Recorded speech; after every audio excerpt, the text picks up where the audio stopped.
Welcome to the Ari Hoffman Show on Talk Radio 570 KVI, your home for the politically homeless, streaming live at KVI.com and the KVI app. Coming up this hour on the most dangerous show on the airwaves, is Seattle Police Chief Sean Barnes actually out of a job or not? And also, one of the WNBA owners of our very own Storm is suspended for a great reason. We'll tell you why.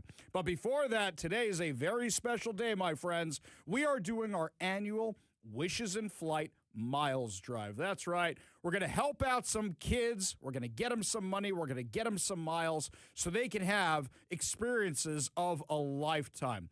Kevin, tell me how people can help out here. Okay, the number is 206-404-4444, and you're going to hear it a lot during today's show. It's been running all day on the station. We have calls, to action promos running all day long. So 206-404-4444.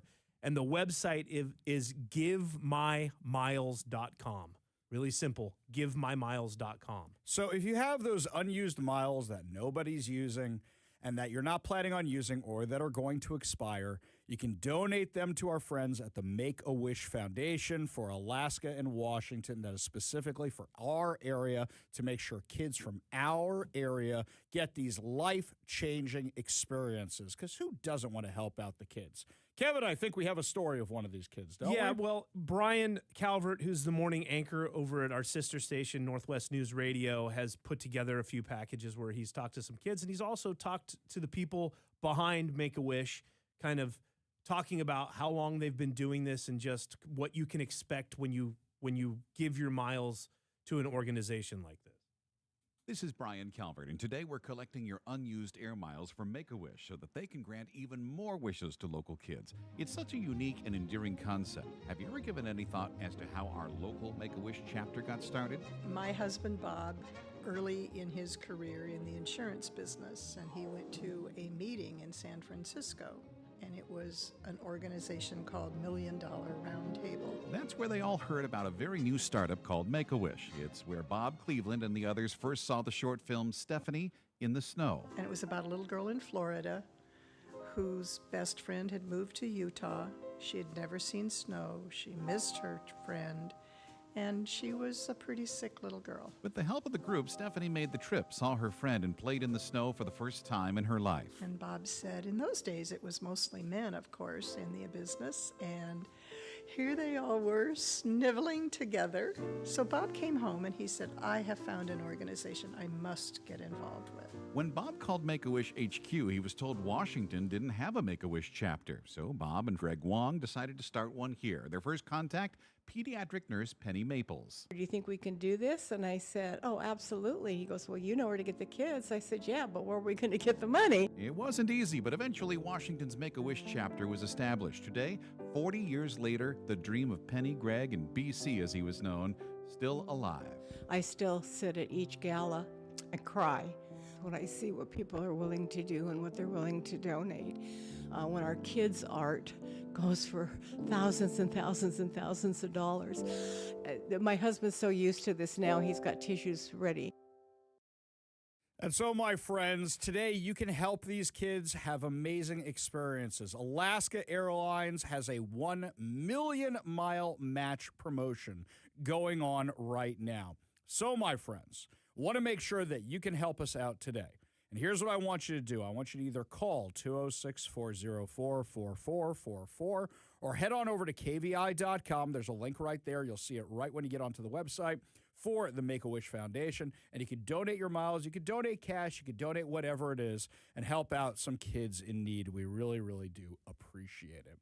Now, some people who need some help, but we're not going to help them out. Instead, we're going to enjoy their suffering. I mean, whatever it is they're going through right now. You have Seattle Police Chief Sean Barnes. Is he out of a job or not? Now, let me walk you through everything. Two things can be true at once. You can be the fall guy, and you can be an incompetent boob. And both of them are true. Sean Barnes is the fall guy for Katie Wilson's incompetence, and he is also an incompetent boob. Both can be true at the same time. So, just to recap, for anybody who's been living under a rock, Big mass shooting at the Bite of Seattle, right outside the Space Needle at the Seattle Center on Sunday. 5 hours before any information goes out, is anybody on the run? Do we know anything? Who's dead? Who's alive? No flow of information. Somebody held up a press conference, and now we have one, possibly two suspects on the run.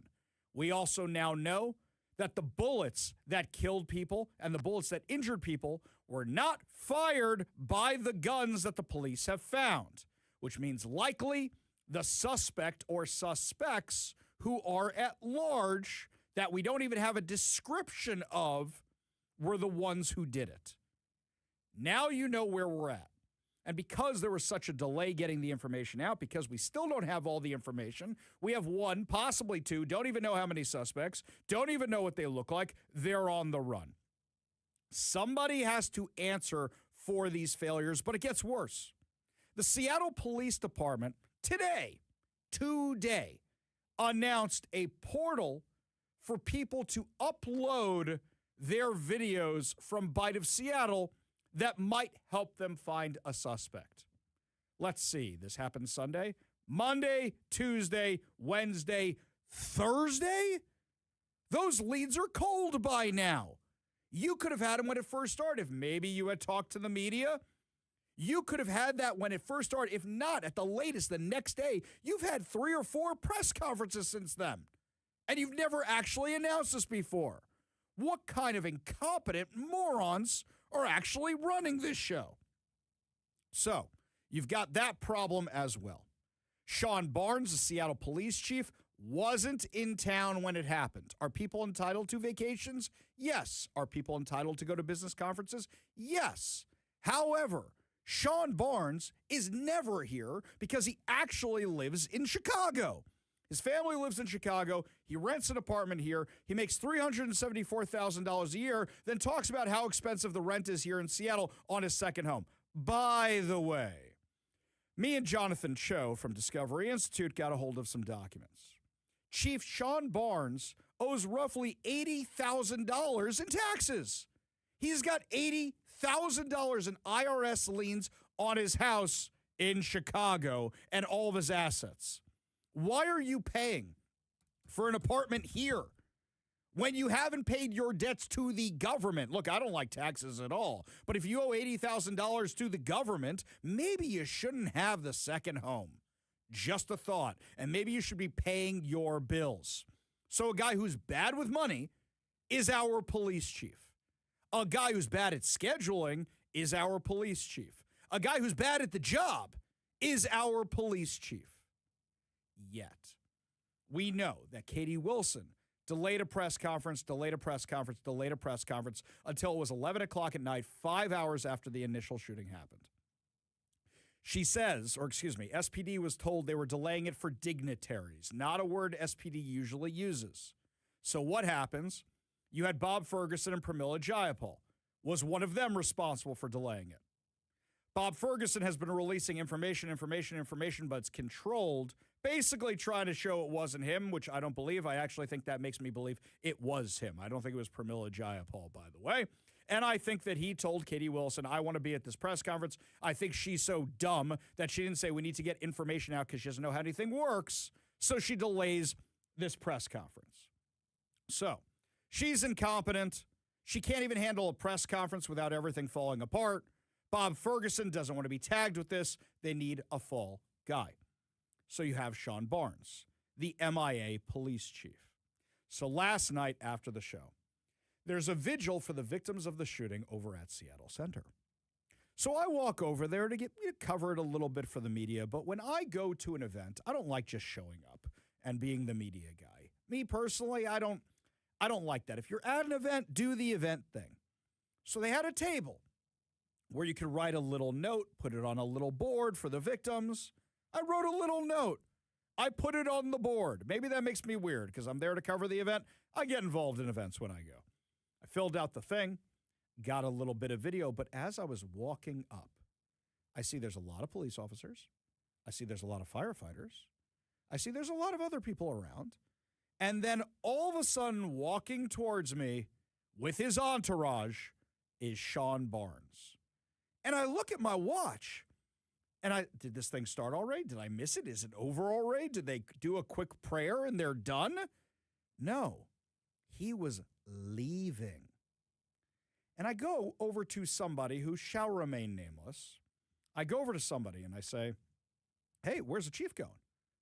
And they go, well, he's got things to do. I go, is he coming back? And they go, don't know. And all of a sudden the wheels start turning. I'm like, oh, that's a very, very not subtle. He's got something going on right now. I reach out to a few sources. Yeah, the chief is meeting with the mayor today because she's going to fire him. I'm sorry, what? I mean, we knew it was coming. I called this 3 or 4 days ago. I said this was going to happen.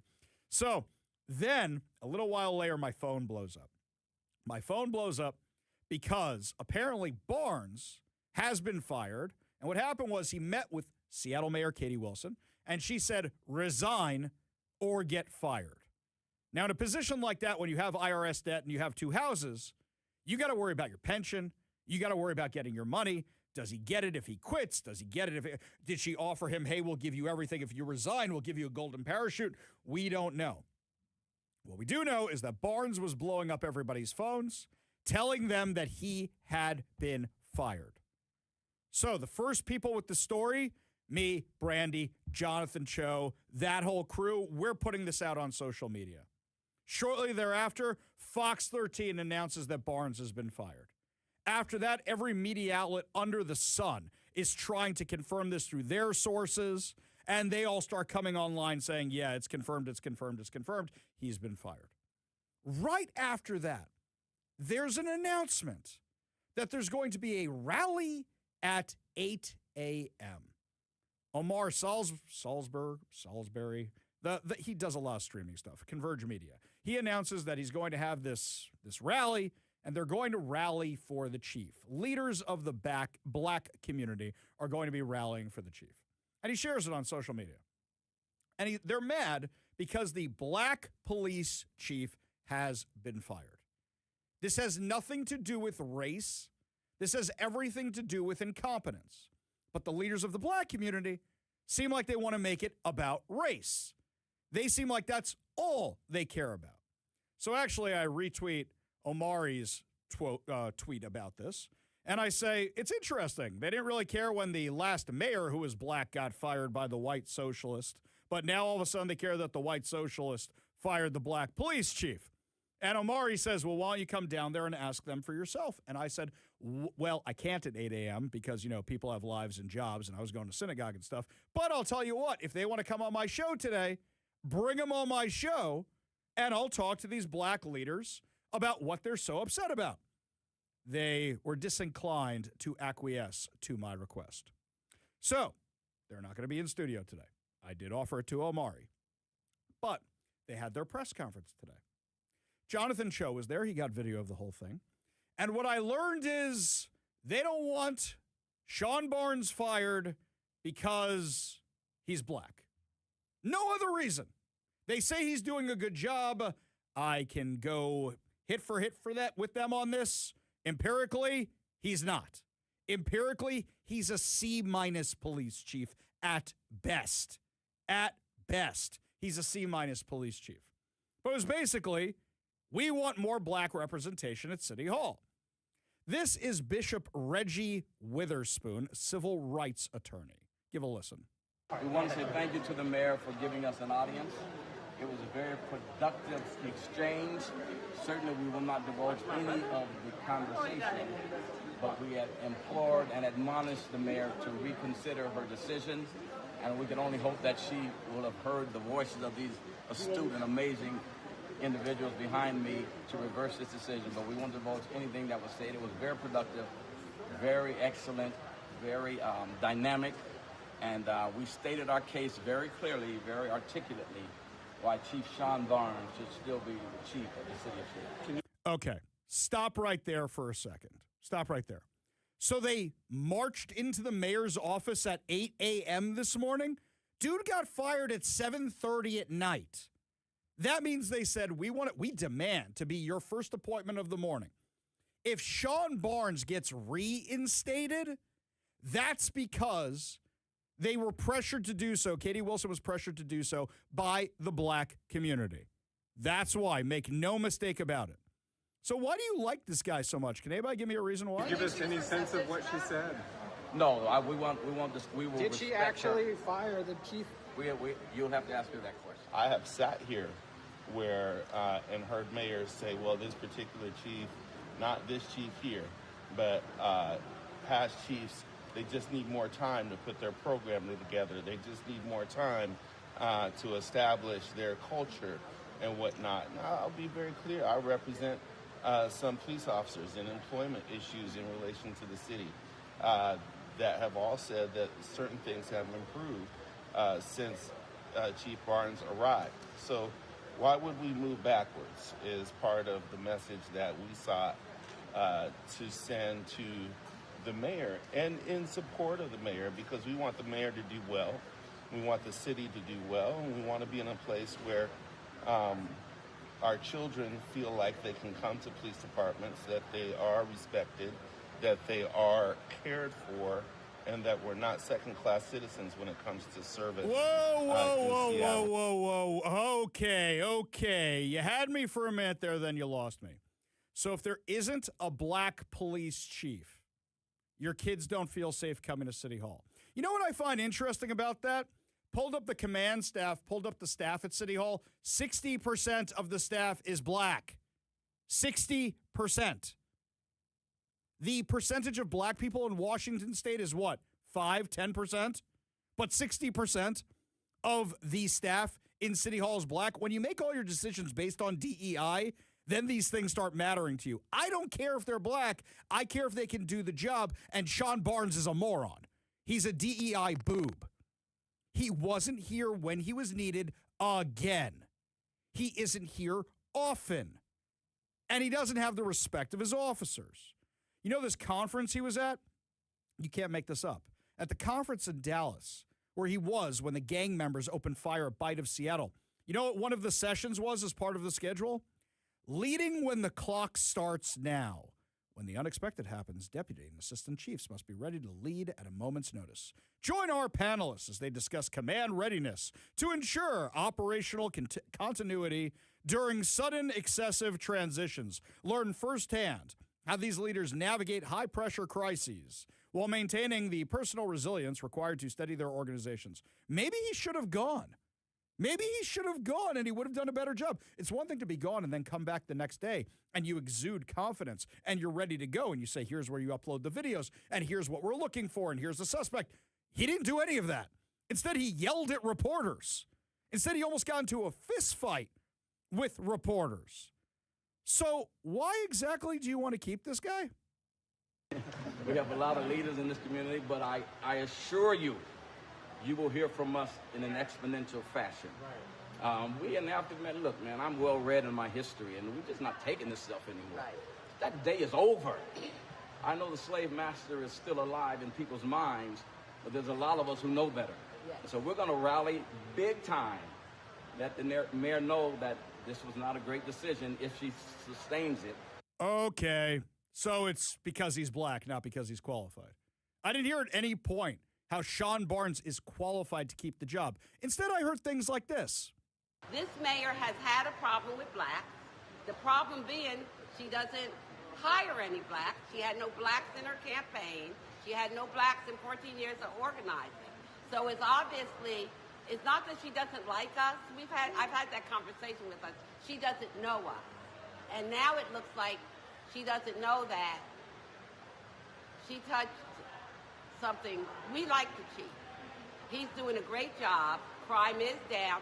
And the man just took us through 2 years of planning and getting us safely through the World Cup. Come on. Stop. He's been the chief for a year and a half. He had very little to do with the World Cup. Very little to do with the World Cup. And as we see now, it wasn't him. A lot of it was the feds. So can we be real about this? They just want him back because he's black. You know what upset me most about this? Where was this press conference on Monday? Where was this press conference on Monday to say, we want to do something about gang violence in the black community? We want more police officers in South Seattle. We want more police officers in a gang unit. Oh, wait, we don't have a gang unit anymore. That's one of the things that's been defunded. Everybody who showed up to this press conference today is a grifter. They are a grifter. They want to be in front of the cameras because they didn't actually show up when you had 4 black kids trying to kill each other at Bite of Seattle and killed other people instead. Where were all these leaders for them? Where were all these leaders to fight back against gang violence? And why don't I know the names of anybody who was talking, by the way? Oh, right, because they just showed up today. I consider myself pretty well connected in knowing the faces around there. She says the mayor doesn't hire black people. Look at her staff. She says the mayor doesn't have black people. Go on the website right now.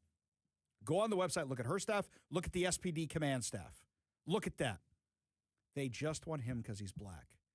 This is the worst DEI hire of all time.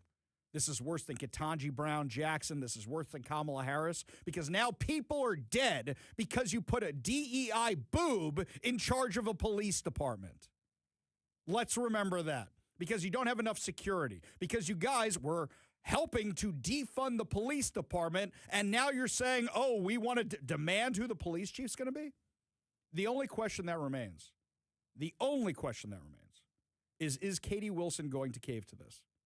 Is she going to cave to this and hire Sean Barnes back? Sean Barnes didn't show up to work today, by the way. Says he's taking some family time today to go to Seafair and stuff. I would love to go to Seafair today. There's one little problem.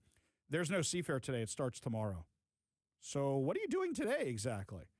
Fleet Week was last week.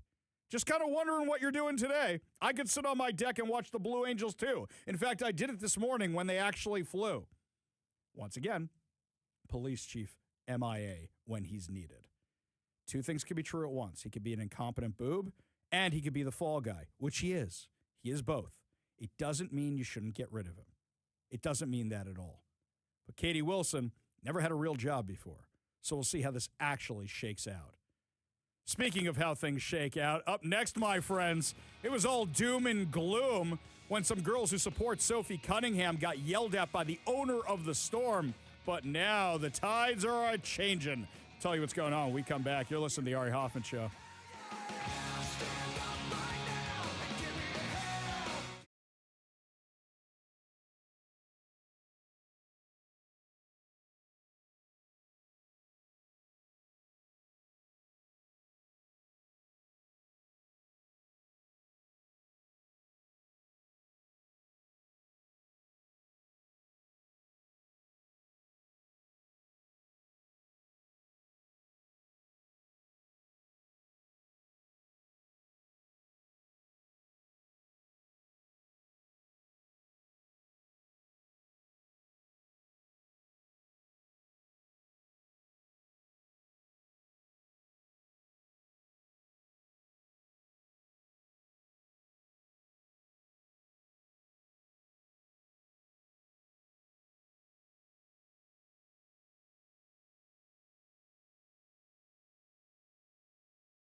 Just a reminder, we are having our annual Miles fundraiser for Wishes in Flight. Head on over to KVI.com, click on Wishes in Flight to help out the Make-A-Wish Foundation, or you can call 206-404-4444 to donate your miles or donate cash to give kids life-changing experiences.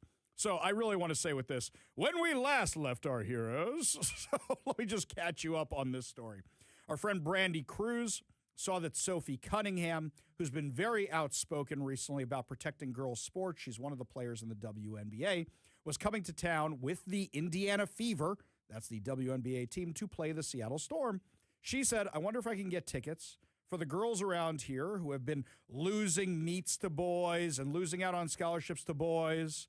And then they can go meet Sophie Cunningham. They can get floor seats. So Brandy found somebody who got the girls some floor seats. And they go to the game. And we had Brandy on the show yesterday. You can get the podcast over at KVI.com. And what happens is this random woman out of nowhere comes over and starts yelling at them. Here's our friend, Annalie Wilson, who's talking about it. Brandy interviewed her right after the game with her friend who wanted to remain anonymous. But she's talking to them about what happened on the floor that night. Tell me what happened when this woman approached you. Well, we were just sitting there with our signs that said, like, we love Sophie, like, thank you, Sophie, for speaking up. And so we were holding on, just watching the game. Again, like, we were being super great.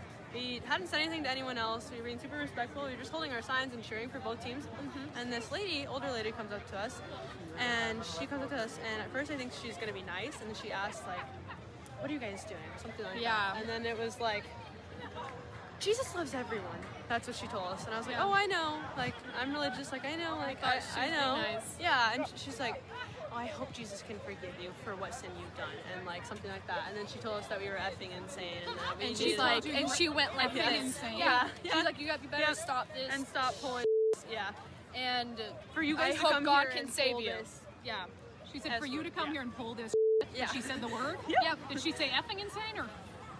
Oh, she said the word, yeah. Oh, she said the word, yeah. So, and you described her to me as, like, what did she look like? She was, cranky old lady. Yeah, she was older. I mean, I thought she was going to say something nice, and she just came up and... Okay, you want to know who this woman is? As we revealed yesterday, as we talked about yesterday on the show, she is one of the owners of the Storm. Don't you want people to actually buy your product? Don't you want people to actually go to the games? So a few teenage girls are sitting there who somebody paid $1,300 a ticket for them to sit there, and you decide to go over there and berate them? Look, the WNBA has a huge problem.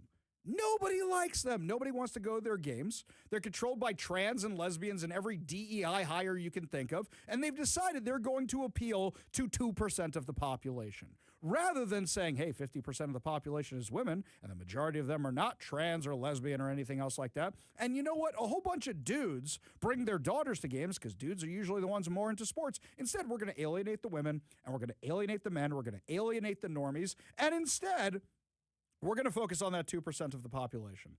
The WNBA is a huge, huge tax loss, tax write-off for the NBA.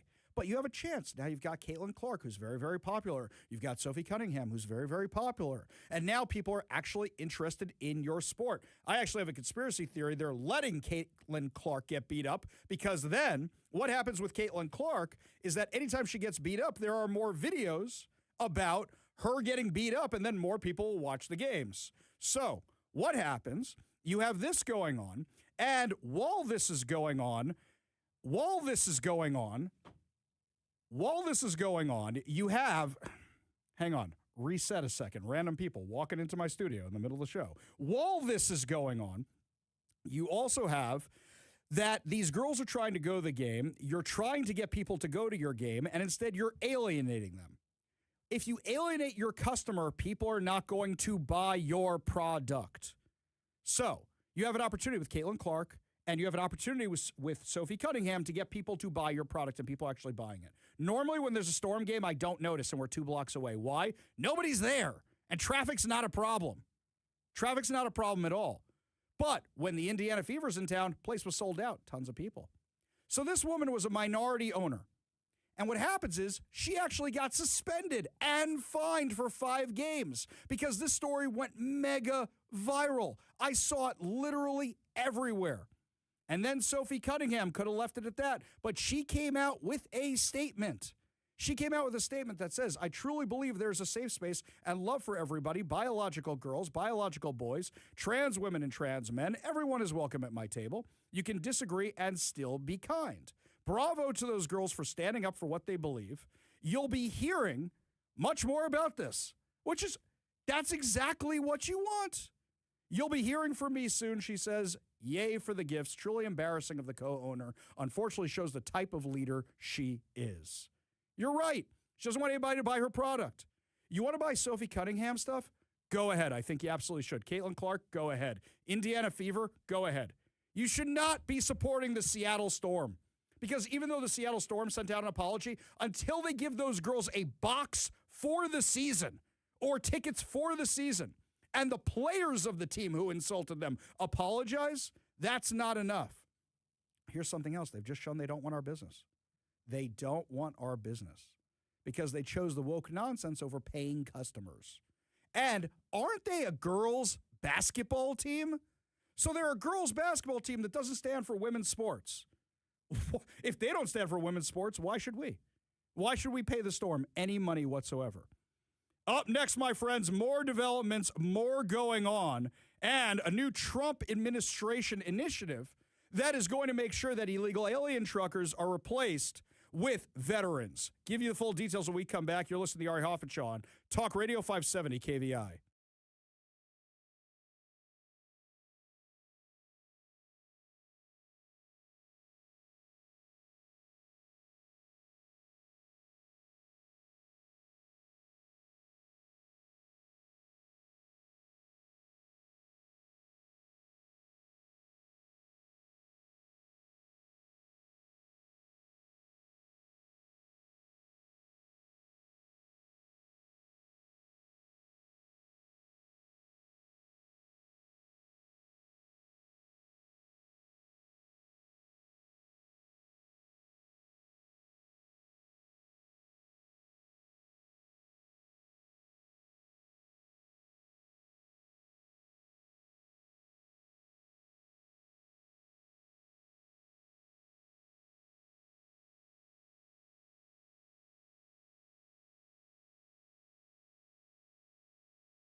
We spent a lot of time last summer talking about the illegal alien truckers that were killing people here because Washington was issuing them commercial driver's licenses, and you're not supposed to be issuing them to people who can't read English. You're not supposed to be issuing them because, they can't read street signs, can't read hazards, can't read warnings, none of that kind of stuff. And yet Washington State was issuing them. We had these schools that were designed to just issue them without actually teaching them anything, and people died. I think about the young father who died. He was just on his way to work. What was it, on 167? Got sandwiched between two semi-trucks. That was it. He was dead. So the question is, how do you replace the workforce? If there are that many illegal aliens, because we just keep finding more and more and more, you can get rid of them, but you got to replace the workforce.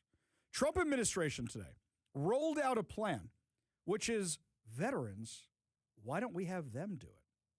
Now, anybody who drives around Washington State, especially on I-90, oftentimes you see those convoys of military vehicles. You have to have a CDL to drive a lot of those vehicles. You have to have military version of that, but you have to be able to drive those vehicles. Why not get those guys jobs? Why not set them up for success? If they're driving those things from the Army, they can make a good living here. Why not set them up for success? So they have this idea. Let's have veterans be the truck drivers. What a great idea. Here's what President Trump announced earlier today.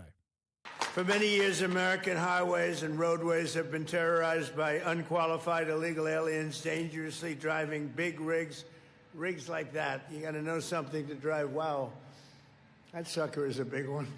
That's big stuff. But they're you have to have a knowledge, you have to have a talent for it, and these people don't have that. They're driving big rigs, semi-trucks, and tractor trailers, all because radical left maniacs at the state level have issued them commercial driver's licenses, even though they're not entitled to have them. They don't speak the language for the most part. Many of these illegal aliens don't even come close. They don't want to learn the language. They don't care about the language, and they don't speak it. They don't speak English. They cannot read basic road signs. In many cases, they've engaged in reckless driving that has caused many, many preventable deaths. Many, too many to even talk about. Last August, 3 innocent people were killed in Florida when an illegal alien from India made an unlawful U-turn, blocking all the lanes of the highway and causing a catastrophic crash. It was a disaster. Just a few weeks ago, a Pennsylvania state trooper was killed by an illegal alien from Haiti driving a semi-truck. He was let in by Joe Biden and the open border policy of the Biden administration. By the way, today we have... Okay, so we know what he's doing. We know why he's doing it. And this is a great way to solve the problem. This is a great, great way to solve the problem. Now, I got to switch gears. I had a lot more to talk about here, but we got some breaking news for you right now. Talk Radio 570 KVI. Breaking news on The Ari Hoffman Show. Seattle Mayor Katie Wilson has announced the resignation of Chief Sean Barnes and the appointment of Andre Sales as interim chief. Apparently, there's going to be a press conference to be held tomorrow at 11 a.m. Now, hang on a second here. If he resigned, then that means all the people have to stop yelling and screaming about him being fired, right? And I wonder how much it cost you and me that he resigned. What golden parachute did she just offer him for him to resign? How much do you think this cost us? 300 grand? Maybe 374 grand? Maybe the price of a new condo overlooking Lumen Field? Maybe he gets that paid off for a couple more years? How much did this cost us is my question. So now she solves a little political problem that she has, and we are on the hook for it. We are on the price tag for it. What was the golden parachute? During the commercials, I am going to file a public disclosure request to find out exactly how much we are paying this guy. Now, tomorrow there's a press conference at 11 a.m. Kevin, I might have to move a meeting with Human Resources tomorrow. They want to meet with me at 11 a.m. about a few things. I might have to move. No, I didn't do anything wrong. I didn't do anything. It's like that annual stuff, okay? Calm down, everybody. I'm not in trouble, okay? I might have to ask them if I could come in earlier or come in late or something. Because what's my first question at the press conference? Mayor Wilson, did you offer him a golden parachute? Is anybody else in the media going to ask that? You know what? Kevin, I'll tell you what. I'll be here early if I can get Jonathan Cho to go ask that question. That's the only one that matters. That is the only one that matters when he actually resigns. Now, the following is from John Scholes. Okay, I hate the Downtown Seattle Association more than I did before. They're basically our Chamber of Commerce. They're always trying to get in good with wherever they think the power is. Seattle had been on a positive course on public safety with police hiring trending up. No, it wasn't. And crime trending down. No, it wasn't. Particularly in the downtown core. Yeah, you just had the World Cup. It's imperative the next chief of police is able to maintain progress that's been made and instill confidence in our community. Because what he's worried about, guess who gets to pick the next police chief, guys? Guess who gets to pick the next police chief? Katie Wilson. And if Katie Wilson gets to pick the next police chief, gray hair or green hair, maybe it'll be somebody who's never even been in the police before. Meet Moonbeam. This is Moonbeam. And Moonbeam is going to be the new police chief. Moonbeam has no experience, but Moonbeam knows tolerance. So Moonbeam, who identifies as they, them, Moonbeam is going to be our new police chief. This is... Katie Wilson's trying to get out of her own political problems. She thinks she's going to do it by getting rid of the chief. But what this is all showing right now is that Katie Wilson has no political power because the city council is against her.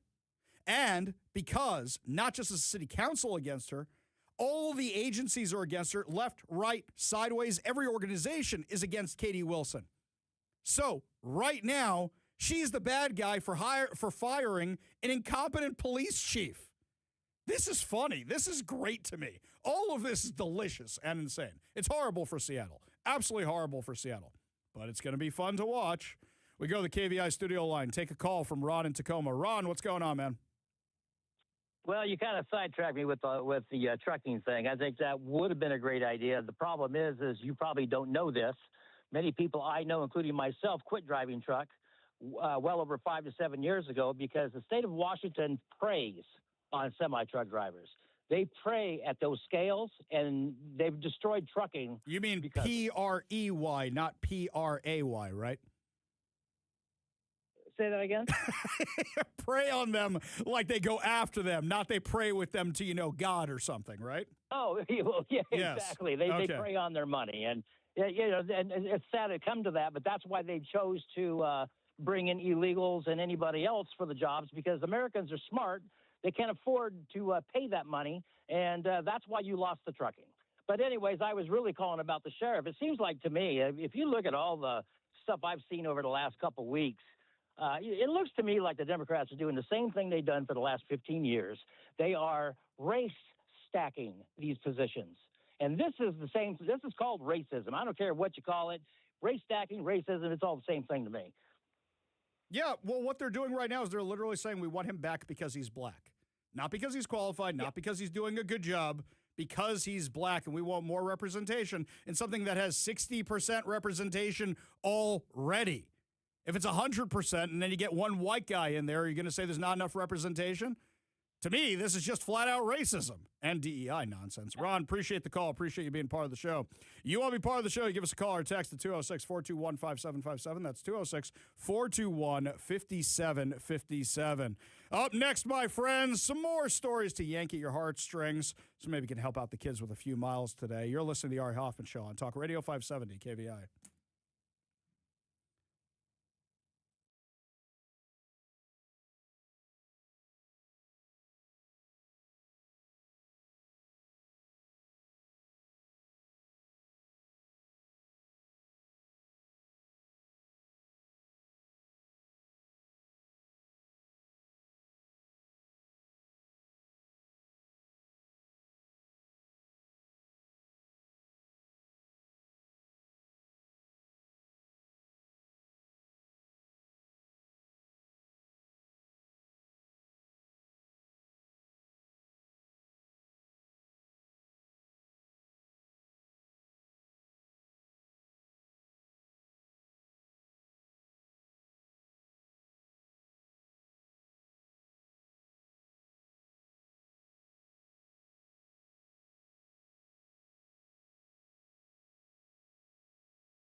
Welcome back to the Ari Hoffman Show. Today is a special day, not just because the police chief resigned, but because we are doing our Wishes in Flight mileage drive, my friends. We are going to help out some kids today. I mean, come on, in honor of the fact that we don't have the police chief anymore. In honor of that, give some miles. Not trying to get political here with our next guest. Joining us now on KVI studio line, Jesse Ellenboss, who's the Associate Director of Communications and Marketing for the Make-A-Wish Foundation. Thank you so much for being with us today. I'm so happy to be with you, Ari. Thank you for having me. Such a pleasure to have you. Sorry about my little tangent there at the beginning. Let's talk about the kids. What's the craziest wish you guys have ever granted in your tenure? Oh, my goodness. That is a big question. Crazy? Well, we had one kid who wished to be a World War II fighter pilot, and he experienced that whole shebang with the help of Make-A-Wish Hawaii. So you put him in a war? What'd you do to the kid? Yeah. Yes. Well, I think you're going to talk soon with someone else from my organization who coordinated the wish. So I'm going to let her spill the beans on all the cool stuff that happened to him. But to me, I think that's kind of crazy. We had a kid who wished to be a superhero, and we had to work with all of downtown Seattle to make that happen. And everyone came through and made him feel like he saved the city, which was awesome and shows the power of community.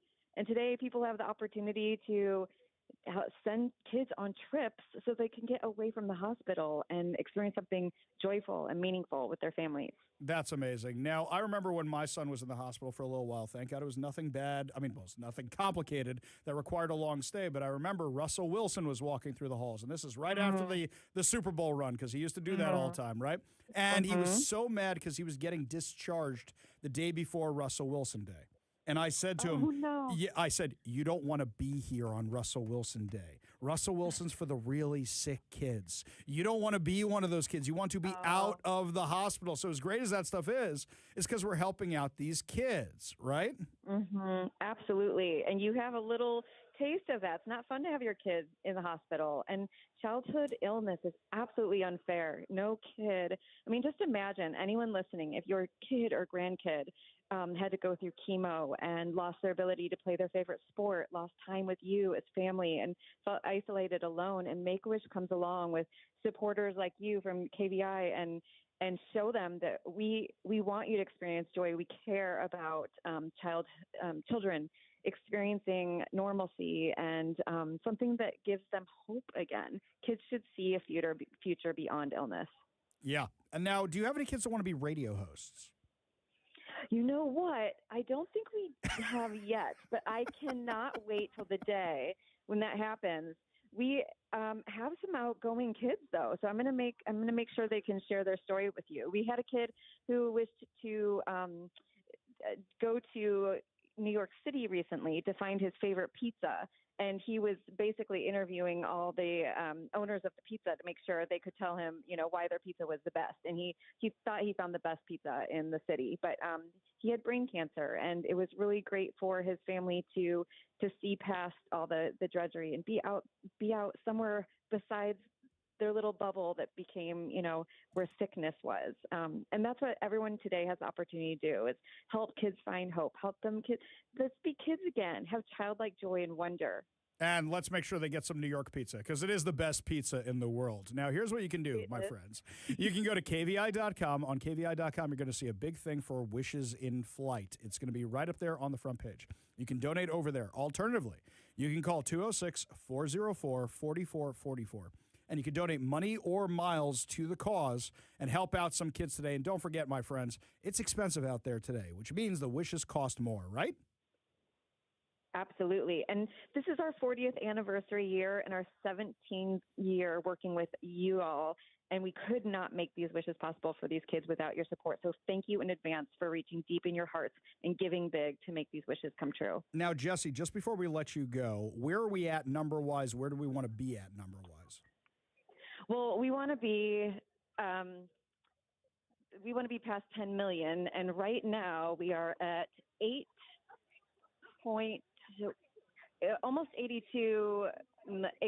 We're over 8 8 million right now. Over 8 million right now. Okay. We're climbing. So then We're climbing I there. want to do this to the audience. By the end of the show, guys, I want to be over 10 million. That's 2 hours from now. Okay. So by the end of the show, I want to be at over 2 million. And don't forget, we have the match promotion going on right now. Jesse Ellenboss, Associate Director of Communications and Marketing for the Make-A-Wish Foundation. Thank you so much for joining us today. I really do appreciate it.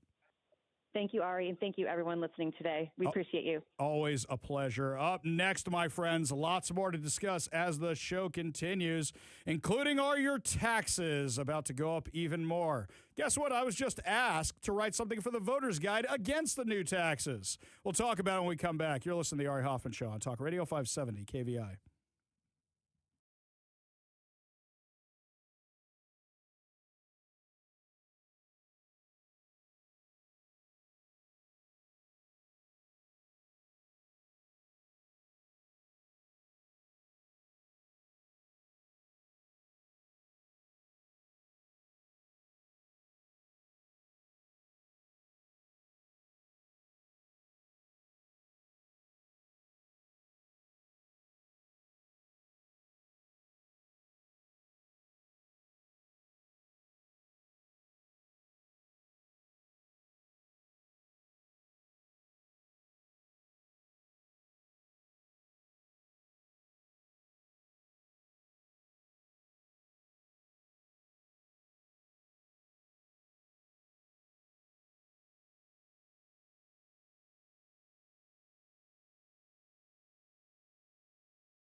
Welcome to the Ari Hoffman Show on Talk Radio 570 KVI, your home for the politically homeless, streaming live at KVI.com and the KVI app. Coming up this hour on the most dangerous show on the airwaves. How much was Bob Ferguson involved in that press conference disaster where we still don't know if there are suspects on the loose or not here in Washington after that shooting? But my friends, today, before we get into all the politics, before we get into all the insanity, we are raising money and miles for our friends over at the Make-A-Wish Foundation. Our friend Brian Calvert over at Northwest News Radio put together this story for us to tell you why you should help us out today. This is Brian Calvert, and today we're collecting your unused air miles for Make-A-Wish so that they can grant even more wishes to local kids. As Make-A-Wish Alaska and Washington turns 40 this year, have you ever wondered how this all started? Co-founder Penny Maples takes us back to the very first wish granted to a little girl named Sarah, who was 2.5 years old, and she wanted to fly in the clouds and see Mickey and Donald Duck. I think for the people on the board, still did not wrap their head around what was going on until that happened. Airfare was covered, park tickets, hotels, even cameras with film provided for everyone who went on the trip, which might be one of the most important facets of Make-A-Wish. The wishes are for kids. The golden moment or moments are for the family. Because these wishes are designed to turn the routine of the house into a much-needed respite. There were no needles. There was no crying. There was no doctor's appointment. There was just joy. Penny, Greg Wong, and Bob Cleveland began our local chapter 40 years ago. I asked Bob's wife, Deanna, about his reaction to now over 9,000 local wishes granted. When my husband passed 8 years ago, I said that my picture of him, again as a 6'5", really big teddy bear with mobility issues, was completely healed and was in heaven, bending down and hugging all of the Make-A-Wish children that had gone before him. I know the tears would be flowing down his face. He was an emotional man. He was never afraid to cry. And I think he would just, frankly, be speechless.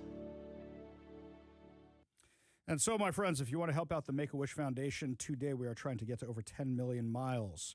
You can call 206-404-4444 to donate. That's 206-404-4444. Or you can go to the KVI website. That's KVI.com. Click on Wishes in Flight and give a donation to the Make-A-Wish Foundation there. Are you a little strapped for cash? Do you want to take a trip yourself? Don't worry, my friends. We did not forget about the word today. We got you covered, my friends. Today, we are giving away a trip to the Grand Canyon, or your choice of $3,000 cash.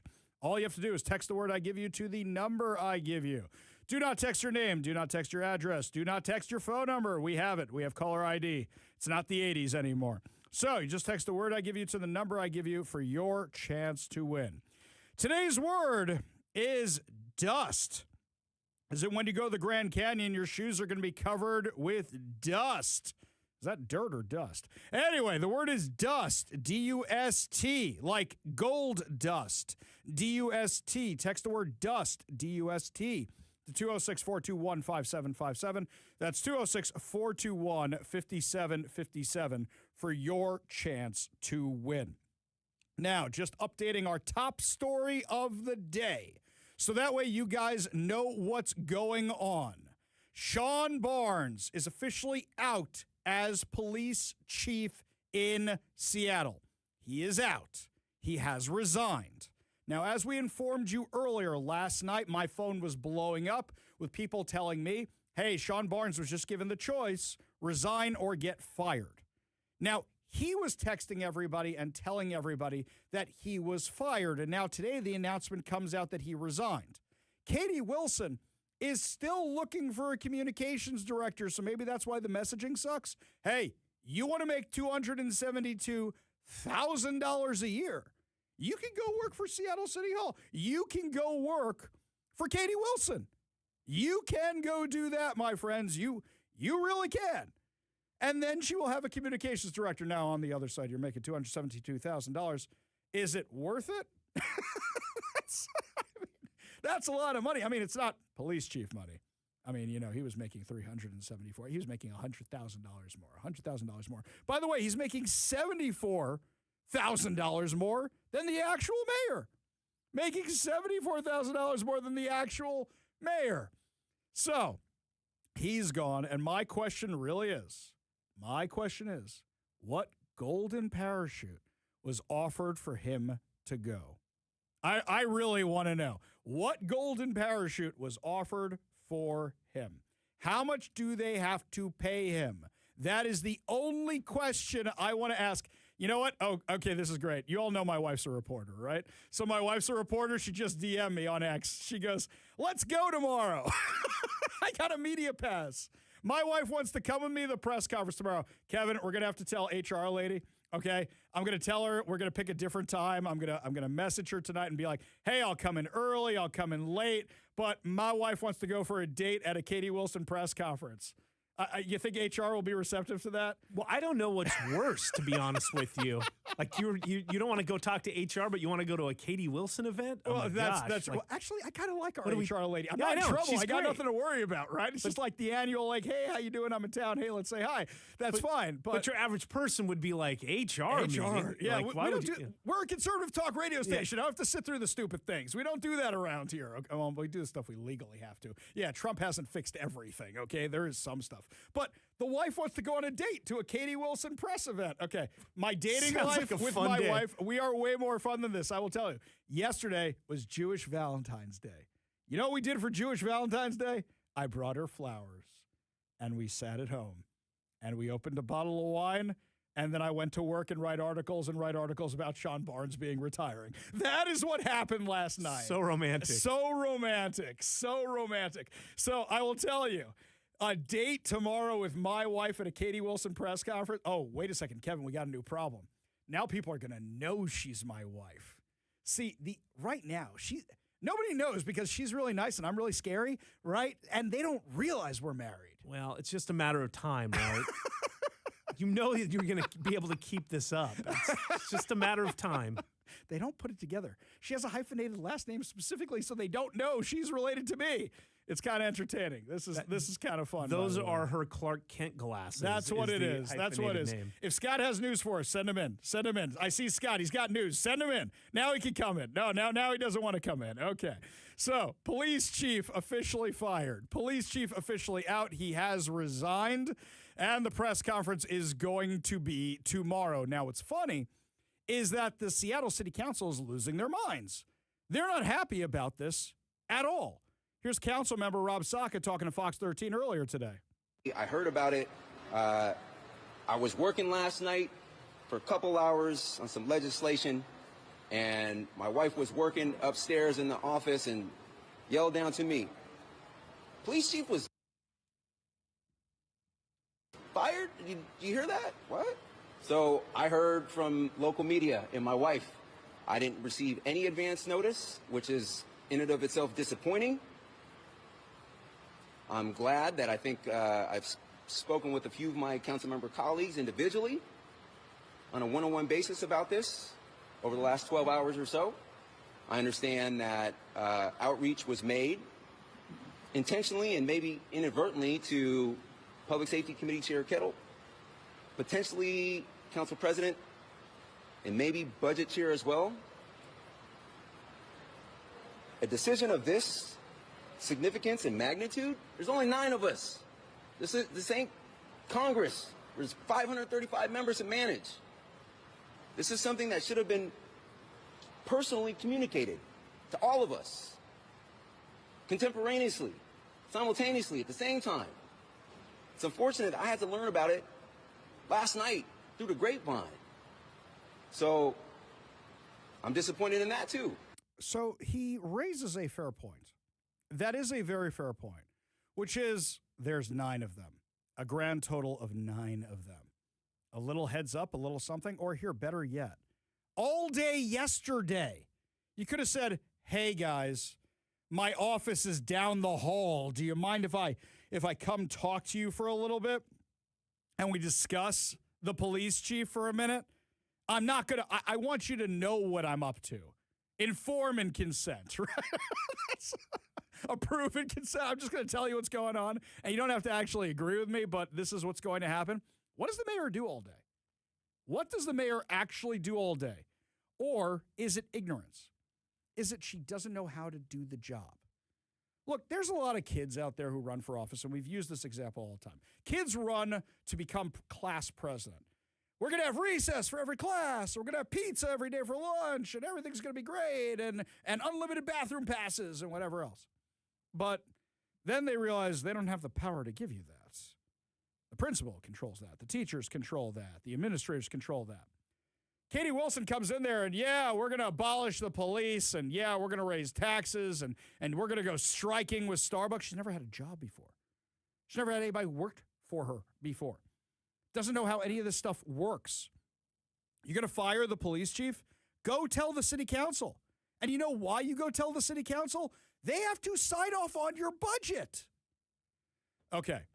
When George Santos, bad example, but when George Santos was elected, I ran into him at a conference. And I ran into George Santos at this conference, and we were chatting up a little bit. Him and a few other new members, the rookies in Congress. And they were telling me that there's an orientation in Congress so that you know what's legal and illegal. I guess George Santos wasn't listening. So that you know what you can and cannot do. So you know where the toner is. So that you know where the dumpsters are. There's an orientation. I assume there's something like that at City Hall where somebody explains to you, here's how the government works, or maybe they assume you have half a brain in your head. Look, there's a little bit of ego here where the city council is going to be mad they weren't consulted at all. But you need the city council for your budget. His Congress analogy is actually pretty good. If you want them to sign off on your budget, you want them to be part of the conversation. She's thinking it's a dictatorship. By the way, I can't believe I'm defending Sean Barnes in this. Sean Barnes should be fired. Sean Barnes should be fired. The real question is, what golden parachute was he given? Saka wasn't done. Here's what he told Fox 13. Significant progress. Plenty incidents like Sunday remind us that there's plenty more work to do. And to the extent that heads needed to roll for the bungling of misinformation on Sunday, I don't disagree with that notion. But I disagree that it should be the police chief, and I question the timing of this. Making a decision in haste in the middle of crisis is wrong. I think it is incumbent on leaders to be more thoughtful, deliberative, take time to reflect, emote, deliberate, and then make a decision of this magnitude and of this consequence. So, Seattle cannot afford another prolonged period of instability at the top of its police department for too long. This mayor has sought to distance herself from responsibility when it comes to public safety. Leadership means owning difficult decisions and accepting accountability for the consequences. If this decision stands, their mayor must also own everything that follows. That said, I want to reaffirm and make clear that my focus remains on ensuring Seattle has a police department that is well-led, well-staffed, 100% accountable, and capable of keeping every single neighborhood safe. I believe Chief Barnes was moving us in that direction, and I regret this decision. Okay, I don't believe Chief Barnes was making anybody safer. I don't believe that for a second. Not for a hot minute. I really, really don't. Because the dude was never here. The guy was never here. He was a boob. He was incompetent. But yes, he is the fall guy. Absolutely, he's the fall guy. You know what I'm looking forward to, though? As I mentioned, date brunch, I guess, with my wife tomorrow. It's 11 a.m. Is that brunch time? That's got to be brunch time, right? Okay, so 11, there's an Einstein's down there near the city hall. Cool, I can get a bagel. All right, so date brunch. You know what I'm excited about this press conference? She's going to be a human pinata. Oh, my God. I don't mean physically. I mean politically. Wait, you know what? We should have some fun. I think after the show today, I should text Cho and I should text Brandy and I should text everybody and we should all go together. I know, I'm bringing them along on my date with my wife. I think we should all go together because how many reporters in that room are going to ask the real questions, the questions we want? Do you think we should sit in the room and watch, because the media has actually been pretty good recently, and watch just the explosion? Chris Daniels. So what does this mean for the Sonics coming back? No, I'm just kidding. Chris Daniels, he's going to say, wait, let's do my best Chris Daniels impression. So you fired the mayor. So you fired the police chief. And now you have a new police chief. But we still don't have the suspect's information in the shooting. So where do we go now, Mayor Wilson? Is that about how it's going to go? Okay, all right. I don't have the inflection right, but it's going to be something like that, right? And then you're going to have Hannah Kim, who's just going to rip into her. I think I'm just going to bring popcorn. I think I should just bring popcorn for everybody. That's what we should do. I'll get a bunch of bags of microwavable popcorn. Me, my wife, Cho, Brandy, we'll all sit in the back just eating our popcorn. Just eating the popcorn, just watching this train wreck happen. I think this is going to be great. She's going to be a human piñata. She doesn't realize that she thinks she could put the blame of the response to the shooting on one man. Bob Ferguson has already sold her down the river by trying to make it seem like it was her office that delayed the press conference, and it likely was.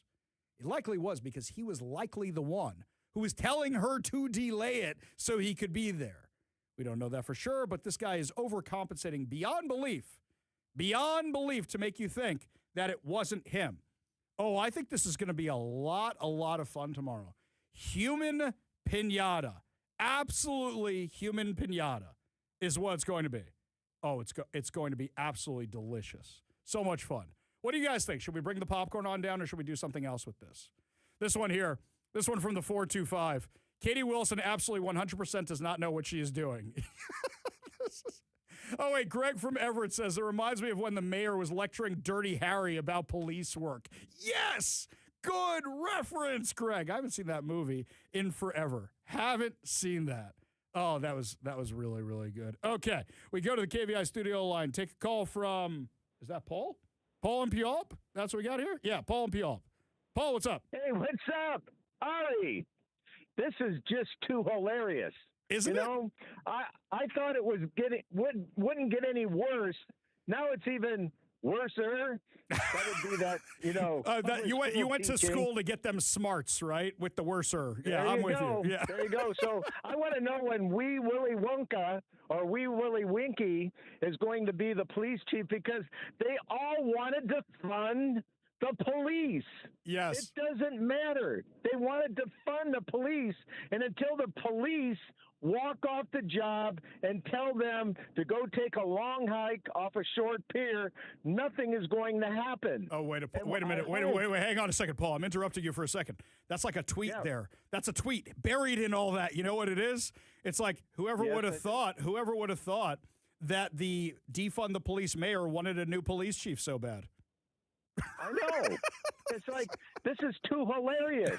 I just don't understand this. And let me tell you, all these people out here that didn't vote again, this is on you. Yep. This is all on you. Yep. And I thank you very much for letting me know, all the judges out there, because C. Hawk, whoever that person is, whatever the first name is, that was just over the top.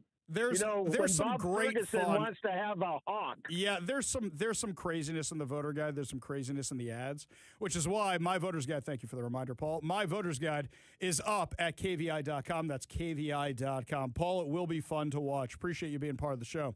You want to be part of the show, give us a call or a text at 206-421-5757. That's 206-421-5757. Well, it's a crazy day in Seattle when Iran gets bumped to the second hour of the show. So are we going in full bore? Are we going to blow the whole country off the map? Plus, some more developments regarding the end of our police chief here in Seattle. Give you all the details when we come back. You're listening to the Ari Hoffman Show on Talk Radio 570 KVI.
You know, my friends, I didn't think the news could get any crazier today, just with police chiefs getting fired and mayors being turned into piñatas. But now we got some massive international news breaking right now you're going to be interested in. Give a listen. Talk Radio 570 KVI. Breaking news on The Ari Hoffman Show. Hamas has reportedly agreed to complete disarmament under the Gaza agreement. I saw this headline. I'm like, am I living in an alternate world? Because Hamas don't agree to anything like that. I wonder if things have finally gotten so bad for the terrorist organization that they're saying we want out. It's one of several things. One, they are either so defeated that they can't take it anymore because now even the UN has turned against them. Two, they finally come to their sense, yeah, I don't think it's that. Or three, they found a new champion. Before Hamas, there was the PLO. Before there's Fatah. There's all these different groups. There's all these different terrorist groups. I just wonder if the Palestinians have found themselves a new champion. According to Fox News, President Donald Trump on Thursday announced a historic agreement for the complete disarmament of Hamas and all other armed groups in Gaza. The diplomatic breakthrough was brokered by the Board of Peace and involved international mediators, including Egypt, Qatar, and Turkey. Quote, today the Board of Peace reached a historic agreement for the complete disarmament of Hamas and all other armed groups in Gaza. This is a monumental step towards lasting peace and security. Now, we do not have the details of this at all. We do not have the details. President Trump just announced this. Now, me personally, I think it'd be kind of fun, the original plan. Let's carve up the Gaza Strip. So all the people who are members of the Board of Peace, you take care of your section. So America will take care of its section, and it'll be like America. And France will take care of its section. It'll be, well, France, they're not part of this. They don't play in that world. They don't. But you know what? It's taken 4 years, and Hamas, assuming this is all accurate, is completely, that's it. They're done. Took a little while longer than it should have, but that was that. Because now the eyes of the world are on something else, and nobody cares about the Hamas terrorists anymore. They're not paying attention to it. You don't see the people marching on the college campuses anymore. Now, me personally, I don't believe Hamas. I don't trust Hamas. We'll see what's actually going on here. Plus, it's just a tweet at this point, or a truth, I should say. What is actually going on? I'm going to get the details on this during the next commercial break. Hopefully have them for you afterwards so I can figure out exactly what it is, because all I see right now is a truth from Trump. That's it. Now, we know that the IDF has still been conducting raids and taking out terrorist groups one by one by one by one. But if they finally woken up and realized that if the U.S. and the Emirates and Saudi Arabia all come in and redevelop the Gaza Strip, you're going to have hotels, you're going to have beachfront, all the stuff it was supposed to be in 2005 before the Palestinians voted Hamas into power. It can actually be the Riviera of the Middle East. It can actually be those kind of things. It actually can be. Are we seeing history happen in front of us? Do you believe it or not? You give me a call or a text at 206-421-5757. That's 206-421-5757. Because look, guys, this is historic if it's accurate. If it's accurate. We're going to follow this with great detail. Meanwhile, looks like things are heating up in Iran. More strikes going after Iran. President Trump saying we're basically going to bomb the you-know-what out of them. Here's Fox News reporting on it. In the meantime, we're going to be hitting them very hard because it's our turn to hit them. They know it's coming. They're asking us not to do it. But, they tried shooting it last night. So we had 5 rockets shot going 8,500 miles an hour. And all 5 rockets were knocked down to the ground. But they nevertheless took a shot, so it's our turn. And we'll see if we get there with an agreement at some point, but we're going to hit them very hard. This is the problem, is that our turn. No, it should just be we go in and finish the job. We go in and finish the job, and something else needs to happen. You're going into the midterms, but also this is having an impact on the economy. It's having an impact on the stock market. It's having an effect on inflation. It's having an effect on interest rates. Here's what you need to do. President Trump needs to have a press conference on the White House lawn, just like he did before COVID. And what he needs to do is I know, bad example, but that's what he needs to do. He needs to have a White House press conference, and he needs to have the heads of Chevron, BP, Exxon, Shell, 76, everybody. Have them out there. and make whatever deal it takes so that gas prices in the U.S. are not affected by what's going on in the Hormuz Strait. We are energy independent. I understand it's a global market, but we have more than enough to deal with this. We are the world's oil supplier right now. We have Venezuela. We should not be reliant on whatever's going on in the Strait of Hormuz affecting our gas prices, affecting our inflation, affecting our groceries and anything else. You bring them all out for a press conference. You make an announcement of what you're going to do to solve this so the stock market calms down and so the gas prices calm down. Put all that together, then you don't have a problem. That's what you need to do, because otherwise prices are going up on the eve of an election. Trump's going to get creamed, but also things are going to get more expensive for everybody. You need to have that presser, and you need to have it like yesterday. You need to do that right away. So you do that. You bring everybody in. You calm down the markets. You calm down the gas market. You calm down the oil markets. Calm down the stock markets. And then you have a chance moving forward. Then you have a chance. The other thing is get some allies. So the Strait of Hormuz, send in the Navy, send in the Coast Guard. Clean the thing up. We're in charge of it. And now that you have the Board of Peace working on Gaza, and that's working out okay, you say, hey, guys, time to pony up. You guys need the Strait of Hormuz more than we do. Who's going and taking Karg Island so we can cut the lifeblood off of the Iranians? Which one of you? UAE? Who else? Who else is going to go in there? Who's going to do it? Saudi Arabia? You go in there, you can have the oil. You can have the oil. We will do the air cover, but we don't want to do the boots on the ground. This is how you solve this. Or, think about this for a second, now that I'm processing all this in real time, is the fact that we have an agreement with Hamas, the first step towards the agreement with Iran. By that, not a peace agreement. By that, I mean the Board of Peace all coming together and saying, we're going to deal with the Strait of Hormuz together. You put together a coalition. You all go deal with it together. You deal with it here at home. That's a plan. I know the Trump administration is smarter than what I'm seeing right now. That's an actual plan. Somebody can give it to them for me. Maybe I'll email it tonight. But really, realistically, that's how you solve this problem. Speaking of problems, by the way, Bob Ferguson not going to get off the hook because of Katie Wilson's press conference tomorrow. Some new public disclosure documents reveal that Fergie's trying really, really hard to make it seem like he had nothing to do with delaying that press conference. We'll talk to somebody who got them when we come back. You're listening to the Ari Hoffman Show on Talk Radio 570 KVI.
Today's Newsmaker Spotlight brought to you by Renewal by Anderson, Western Washington windows and doors for every home.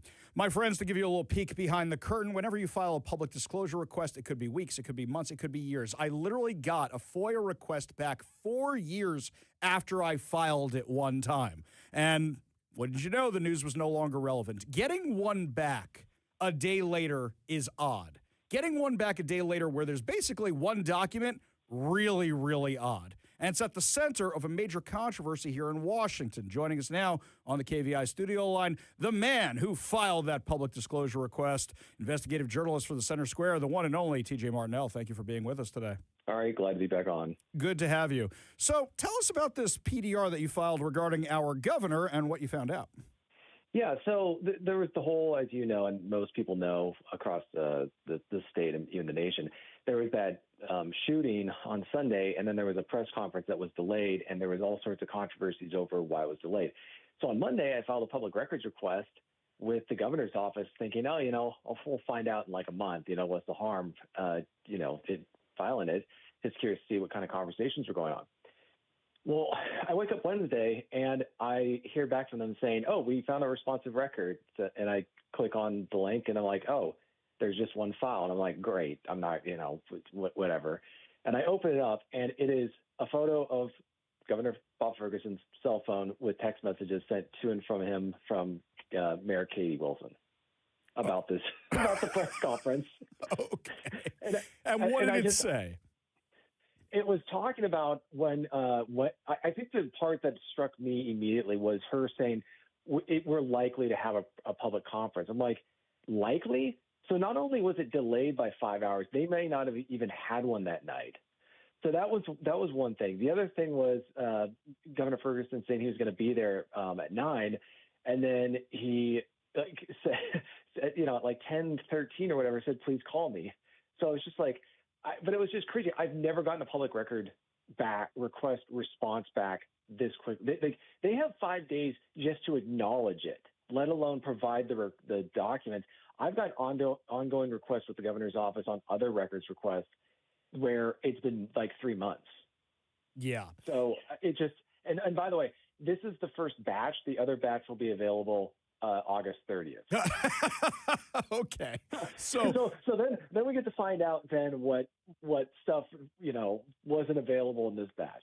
Right. So here's something I find. They gave you one screenshot that says, we might be doing a press conference at 9.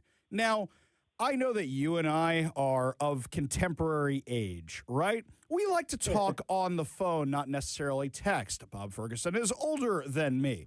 So I assume that when somebody does something like that and you say, we are likely, that he probably picked up the phone right after that and said, wait, what do you mean likely? Because he's not a dummy. He's really, really not. That's normally where these conversations continue. But we don't know if he picked up the phone. We don't know about anything else. Sending you that one text, I saw all these other media outlets who filed for the same thing you got what you got, and then run with the story, it wasn't Bob Ferguson who delayed the press conference. I go, how do you know from this text? That's the problem, is we don't know. And the fact that I got just this one text message and there's a whole bunch of batch of records that could come out at the end of next month, it's strange credulity to think that this was standard normal procedure, because for people who don't know, you can't prioritize one request over another. You got to treat them all the same. So when some requests are taking a month and others are taking 2 days to get it. And by the way, I've filed so many requests with Governor Ferguson's office when he was at State Attorney General, but also as governor. In the 3.5 years I've done that, I've gotten only 2 direct communications by him. One was an email about a lawyer who's getting their license suspended, and not in the Attorney General's office, but this is the second one. Like, we're talking 2 records. So, and also, this is produced in the middle of all this controversy that's going on. I think it's pretty. It would be hard. I think that's the question to be asked: is how did they get this record back so quickly? Yeah, and I think there's more to it than that. We're talking with TJ Martinell, who's an investigative journalist for the Center Square. And something else about this, you think about a guy like Ferguson, who's very, very clever.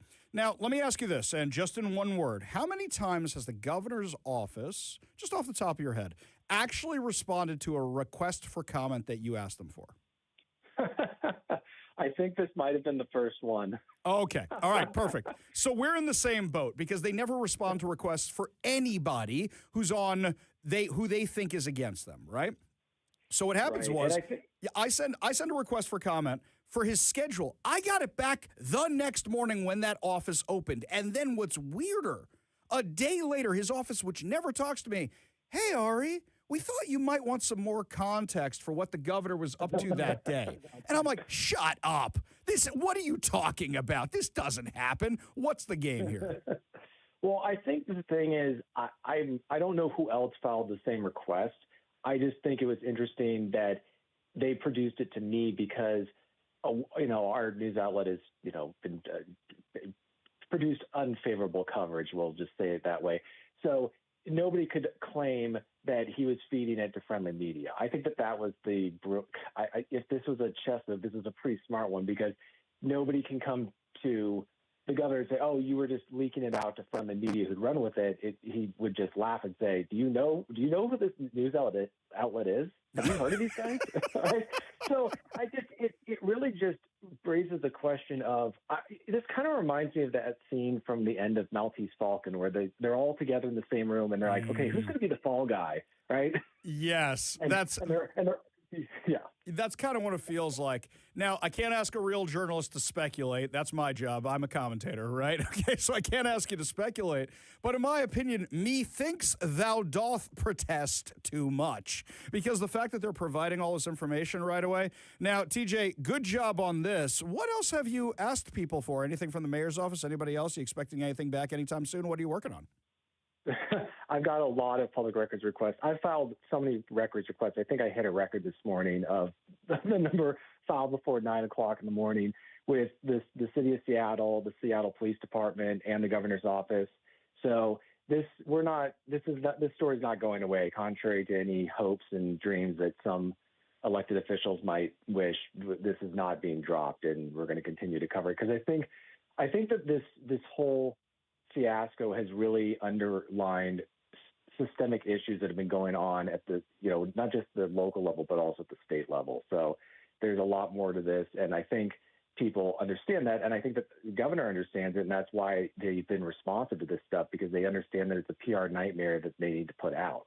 Yeah, I agree. And I think that whatever's going on when we talk about delay by dignitaries, which is what we in the media were told at the time when we were out there at the shooting site the night it happened, that's not a word that people usually use. Usually it's VIPs, or we're waiting on the governor, or we're waiting on a congressman, or we're waiting on whatever it is, right? And that's all we got. We got this dignitaries thing. We really want to know who did this. We really want to know who delayed the flow of information, especially when there was a shooter, possibly two, on the loose. TJ Martinell, you're going to have to compete with me for some of those PDRs because I filed a whole bunch of them last night. We'll see who gets them back first. Okay, buddy? All right. Sounds good. All right. TJ Martinell, investigative journalist for the Center Square. Check out the Center Square for all your latest breaking news. We got a whole lot more to discuss as the show continues. You're listening to The Ari Hoffman Show on Talk Radio 570 KVI.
Welcome back to the Ari Hoffman Show. Today is a special day, not just because we got rid of our police chief, and tomorrow is going to be a lot of fun with that press conference with the mayor, but because today we are raising money and miles for our friends over at the Make-A-Wish Foundation. It's going to be great because we're going to be able to send all these kids on trips with your help. Now, you can head on over to kvi.com, and you can click where it says Make-A-Wish, or Wishes in Flight. You click right there and you can donate, or you call the number 206-404-4444. That's 206-404-4444. Joining us now to discuss on the KVI studio line is going to be, right here we have Janet Tarsha, who's the VP. Trina, got the wrong one today. Trina Cunningham, CEO of Make-A-Wish Foundation, Alaska and Washington. Thank you for joining us today, Trina. Of course, I'm almost as good as Jeanette, but you got me instead. Yeah, this is the problem when I just get handed a sheet of paper, but don't worry about it, it's fine. Okay, so Trina, let's talk about the best wish you have ever seen happen for a kid. Oh my gosh, it's such a hard question, but I have to say one of my favorites.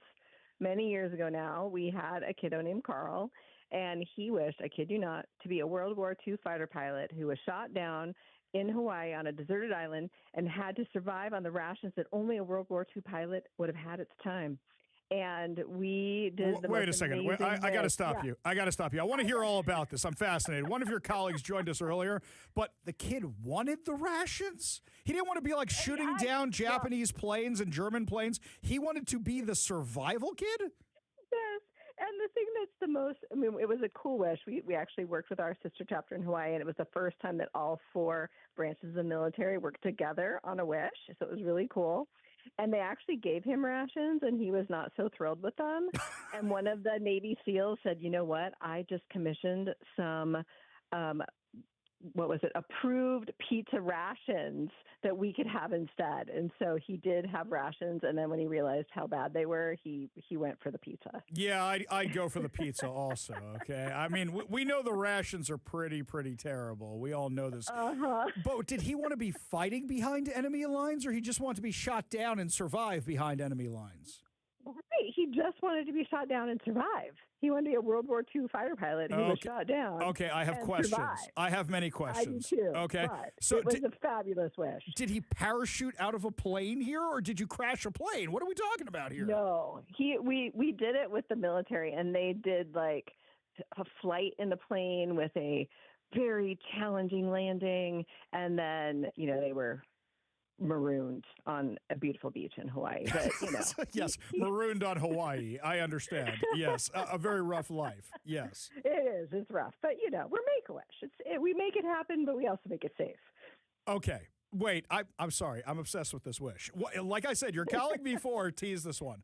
So the kid is flying in a plane, challenging landing. How does he get rescued? You send in a Huey for him? I mean, it's not the right time period.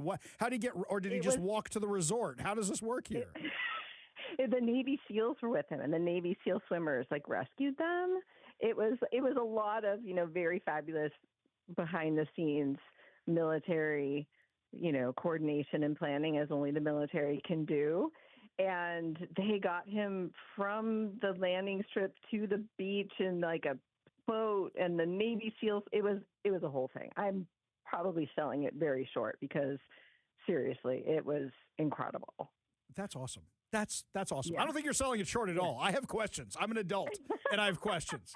I mean, I don't want to get shot down behind enemy lines. I did a fighter pilot experience one time, and you go shooting, quote unquote, the other plane. Oh, yeah. So I'm kind of obsessed with this. Okay, second craziest wish you have ever done for a kid. Oh, man, you know what? Maybe not. I'd say, okay, one of my other most favorite wishes, totally opposite. We had a kid who wished for a ferret with clothes.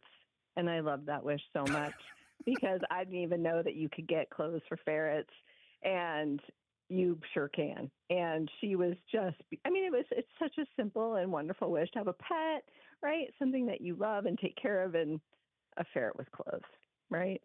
So amazing. That's awesome. That's absolutely awesome. So tell me this. I assume you're the person to ask. You're the CEO.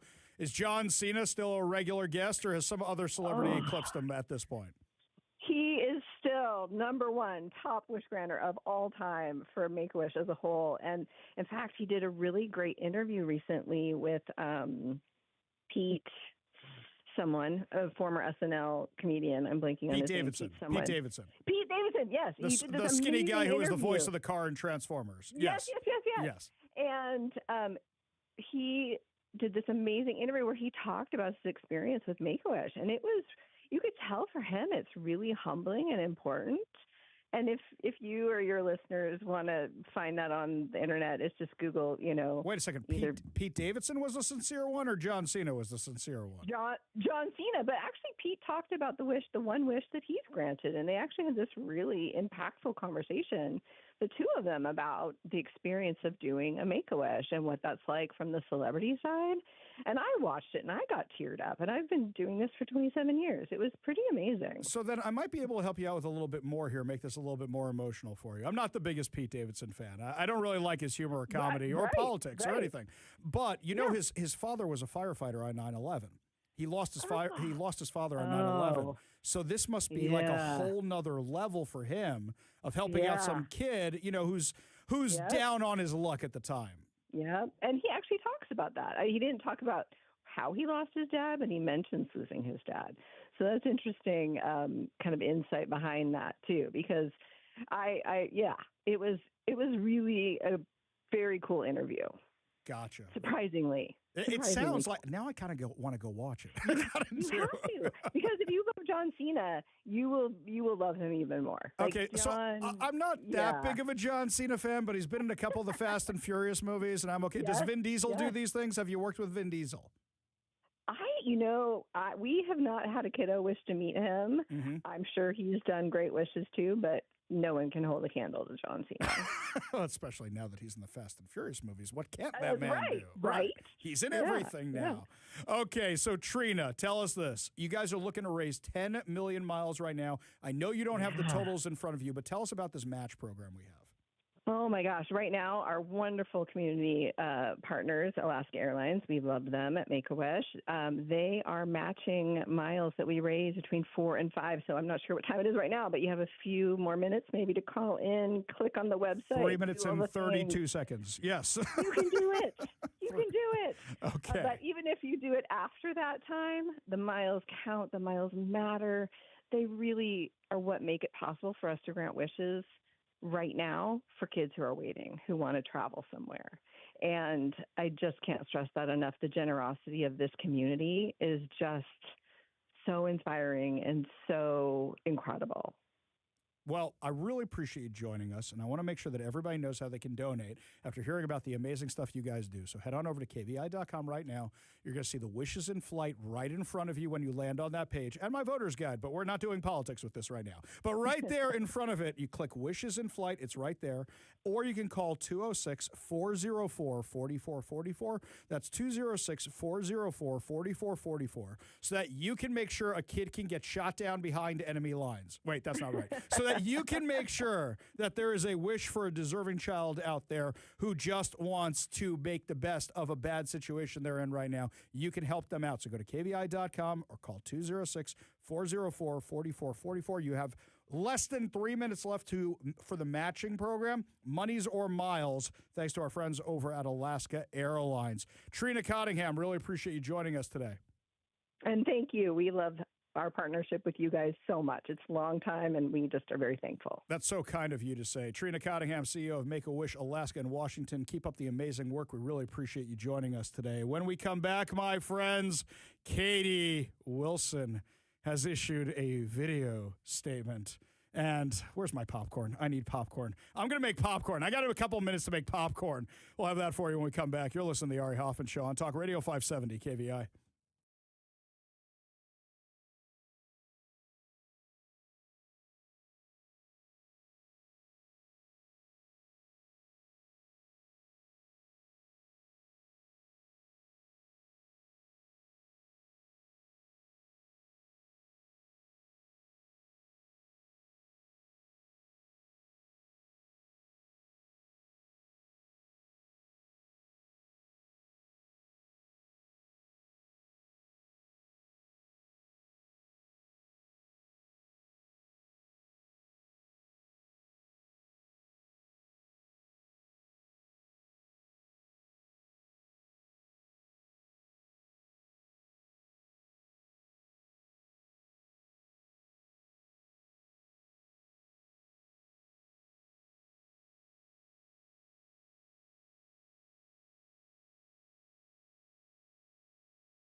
Welcome to the Ari Hoffman Show's final hour free for all. Your calls, your texts, your thoughts, your stories, streaming live at KVI.com and the KVI app.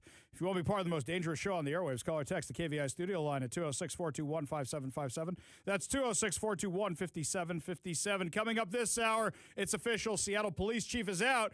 Katie Wilson has released a video. Can't wait to watch the words of wisdom we're going to get from our socialist Mayor Fivehead. But before we get to that, we are raising money for a good cause today. We are raising money for the Make-A-Wish Foundation.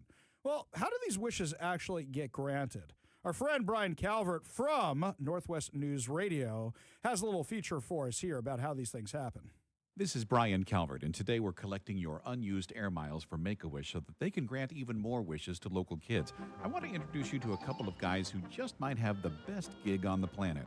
For years now, Ken Kiefer and Lou Cutler have volunteered to help grant wishes. And at the time, I was managing a delivery service, and I stopped by the office to offer free and reduced rate deliveries, and we talked a little bit, and the marketing manager said, well, it sounds like you want to do more than just do free deliveries. Yeah, Lou was hooked. Ken was as well. So I started in August of 1997, and I will never stop. It's kind of like being an elf in you-know-who's workshop, only these wishes involve trips and even fulfilling the dream to become a superhero. Electron Boy was a wish who wanted to be a superhero, and it started off with a car, DeLorean car coming over and saying the Seattle Sounders are locked in their locker room and we need somebody to go free them.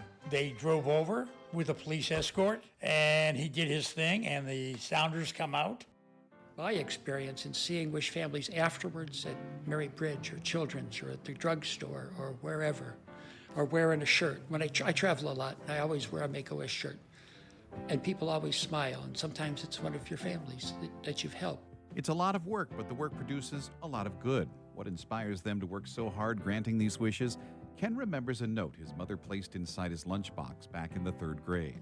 And it was long, but basically it said, do all the good you can in all the ways you can, as long as ever you can. Okay, my friends, so if you want to help out today, here's what you do. You go to givemymiles.com, you go to kvi.com, you click on Wishes in Flight, or you call 206-404-4444. That's 206-404-4444 to help out these kids. We can do it, guys. Last year, when I set a goal, and I said we're going to reach this much, KVI Nation showed up, and we exceeded that goal by leaps and bounds. Now, in the 3 o'clock hour today, they told us that they wanted to hit 10 million, and they were already at like 8.5 million. We're going to check in later in the show and find out where we're at, but I think you guys can help us get there. So if you have unused miles, if you have a few extra bucks, I know times are tough, but imagine what it's like for the Make-A-Wish Foundation. You head on over to givemymiles.com or call 206-404-4444 for your chance to help out these kids. Give a few miles, give a few bucks. We go to the KVI studio line, take a call from Corey in Bellevue. Corey, what's going on, man? Hey, Ari, I respect you a lot, but you are wrong on Iran. Okay, what do you think we should do instead? I think that we need to seize Karg Island, and the only way to do it is to send our Marines and our Army personnel. Amphibiosity is a thing that our Arab allies cannot do and cannot be trained to do against any form of resistance. It's not like Saving Private Ryan. They're not going to be going across the beach. It's a vertical envelopment. They'll be coming in by helicopters and Ospreys. The follow-on waves will come across the water to bring in the heavy equipment. But it's the skill set that is uniquely the Americans. The British have lost it. The Dutch and the French can do it to a very, very small degree, a battalion or so. Only the United States has the power and the know-how to conduct this. And truthfully, we have not done a major operation like this since Incheon back in 1950. We should do it to preserve that knowledge in modern warfare. Now, we've done some small landings in Vietnam, and in Grenada we landed a couple of battalions, take that out, and we've done it in Lebanon. But we've not really gone against a major near-peer force landing it as an amphibious operation. That's not the sort of thing that anyone's going to pick up quick. It's why the communist Chinese aren't prepared to go into Taiwan. So then, we need to go and do it because we need Karg Island to force Iran to capitulate. No, I got you. Okay, so here's the thing. The second you put American boots on the ground, this takes on a whole nother level. Then you lose the right and the left. Let me ask you this. What about the Israelis? They don't actually have gas in their country. They have natural gas, but they don't have that kind of oil in their country. Maybe they want some refineries. What do you think about that? I wouldn't mind bringing Israelis or even some of the Arabs, but they're only going as a token force. They don't have the amphibious warfare vessels. They don't have the number of helicopters or Ospreys or other aircraft to make the operation, and they don't have the training experience to do it. This is a sort of operation that really takes a lot of skill, and if you've not practiced it, it's a disaster. The British got desperate, and they sent some of their guards battalions, which are great troops for fighting in Europe in mechanized warfare. They took horrendous losses, and the Sir Galahad and the Sir Percival were hit down in the Falklands because they didn't clear the landing ships before dawn.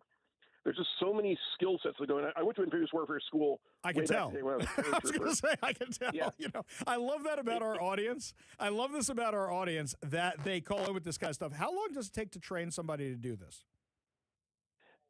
It takes years to train the staff. You can train the soldiers how to do it in a couple of weeks. Mm-hmm. That's not the problem. It's the coordination of the types of fires that you need to support a vertical envelopment going in and to coordinate the actions of the various units to do this. It's much more complex than mechanized warfare because of the nature of how you're attacking and what's going in. Now, the Arabs and the Israelis could come in as the occupation force. Right. We kick in the door. We seize the objective. We get a good, 50% of the oil as long as we're occupying it. And then we have our Arab allies occupy it because it would be in their interest. I believe they could hold Karg Island against the Iranians, a little bit of our special forces, because it's in their interest to do so. So, they just Corey, lack the capabilities. Yeah, you've given me a lot to think about. I got some reading to do tonight. It doesn't compare to your knowledge, but I got some reading to do tonight. Let me see if I can dig into this a little bit more. And if you want to send me anything, arikvi.com. Okay, I'm going to send you a book you should read by the admiral who conducted the Falklands operation, Operation Corporate. Yeah. It talks a lot about the nature of amphibious warfare and why there were problems and why the British could do what they could do only then. Cool. I'm all for it. Thank you. I appreciate that, Corey. I'm open to new ideas. I like getting myself educated. You know what I'm saying? So I really appreciate that, I want Corey. to win. Yeah, I want to win, I want too. us to win there, and we need to force Iran to capitulate. Yeah, I completely agree with you, Corey, and that's how you do it. You take away the lifeblood of their economy, whatever's left of it. Corey, thank you for the expertise. Thank you for being part of the show. You want to be part of the show, give us a call or a text at 206-421-5757. That's 206-421-5757. I may be open to learning new things, but you know who's not? Katie Wilson. Oh, Katie Wilson, Mayor Fivehead, having a bad day, a real bad day. She assumed all us would be also excited about the fact that they fired the police chief, Sean Barnes, who's an incompetent boob. And yeah, I am happy about that. But it doesn't change the fact that he's the fall guy for her incompetence. He wasn't even here for that disastrous first press conference, which you delayed for 5 hours. Yeah. Should he have been here? Yeah. Should he not have been living in Chicago? Yeah. Could he have been a better police chief? Absolutely. But you were looking for a fall guy. Now, mind you, the only reason he came up as a fall guy is because in the press conferences, he seemed just as inept as you. We can't recall you. You haven't done anything illegal, and that's a whole process. But my friends, I will tell you this, okay? That if he had seemed competent, then you know what? You wouldn't be having these problems. Everybody would say, oh, great, we're stuck with this idiot mayor. Recall. But unfortunately, the police chief, after yelling at reporters and admitting he didn't live here, et cetera, he was the easy scapegoat. He was the easy target. Katie Wilson released this video just a few moments ago. Let's hear her wise words. Through our review, I have learned that there was a miscommunication between departments that resulted in no alert going out when it would have been a good tool to use. I also want to name that there was... Stop. You're full of it. Oh, look at that. I'm not even watching the video. This is the first time I've heard it. You're full of it. I'm going to tell you why you're full of it. Hey, Katie Wilson, do you live in Seattle? Yes. Hey, Katie Wilson, do you have a phone? Yes. Hey, Katie Wilson, did your phone ever buzz with the emergency alert system? No. You knew the thing didn't go out. Did any of your staff think to themselves, hey, that emergency alert we said should go out? Also, there's something else. at the press conference where they brought up the emergency alert system. How come it didn't go out? She didn't know what it was. She didn't know what it was. So I don't believe you. What other lies do you have to tell us here? Communication between SPD and my office about the timing of a press conference late in the evening between 9:45 and 10:45 p.m. What I did not fully understand in that moment was how little information had reached the public or the press since the incident began at 6 p.m. Had I known that, I would have pushed for an immediate briefing rather than waiting for a press conference to be organized. Why didn't you know? I'm very serious. Why didn't you know? Anybody here ever seen an action movie? Anybody here ever see a disaster movie? What are the people in the command center always surrounded by? TVs. What are they always surrounded by? TVs, so they can know the information that's coming in. They're also getting reports. They're also getting updates. Here's something else. I must have spammed their office with 30 requests for comment, and I'm sure everybody else in the media did it too. Who's your Oh, right. Your communications director quit on you. Communications director quit on you. So because your communications director quit on you, you don't have anybody fielding all that. Well, you have the 2 understudies, and if you have the 2 understudies there, then they can do it, right? You've got 2 people there running the comms office. Aren't they coming in and going, Mayor Wilson, we're getting a ton of things. The media needs information. I don't believe you. Unless this is a Joe Biden situation. Unless this is such a bad situation where Katie Wilson is not running anything. 5 hours went by and nobody knew what was going on. Every media outlet in town was banging on her door. How do I know?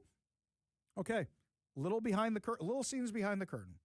I was one of the first reporters on scene for the press conference.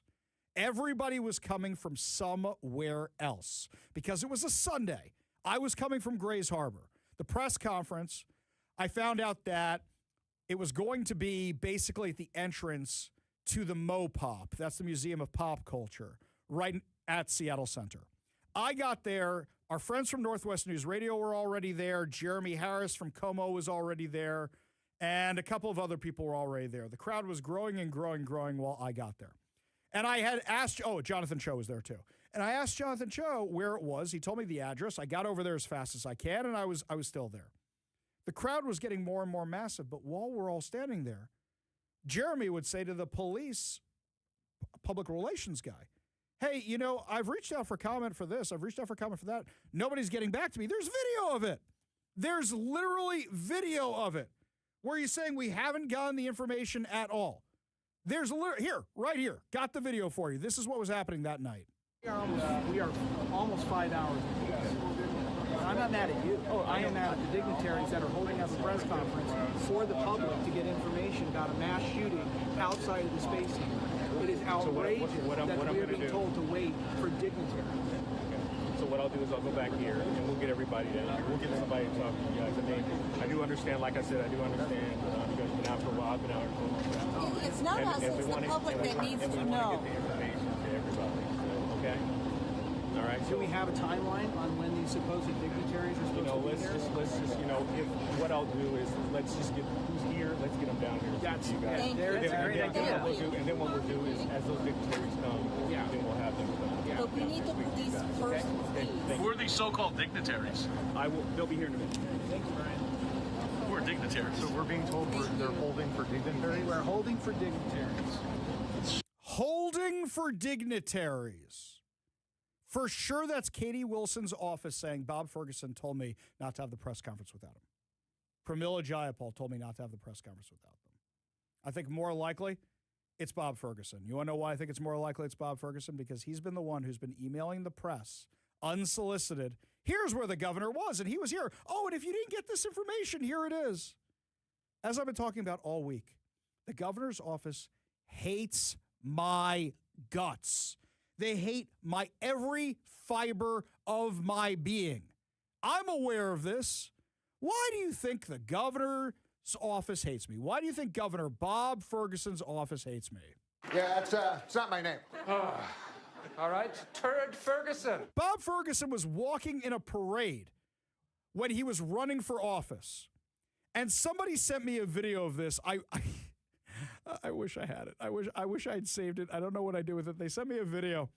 And Bob Ferguson's walking down the street, and you hear a spectator in the crowd go, "Hey, look, it's Turd Ferguson." And he definitely heard it. He definitely reacted to it. His office hates me. They have never, ever, ever responded to requests for comment.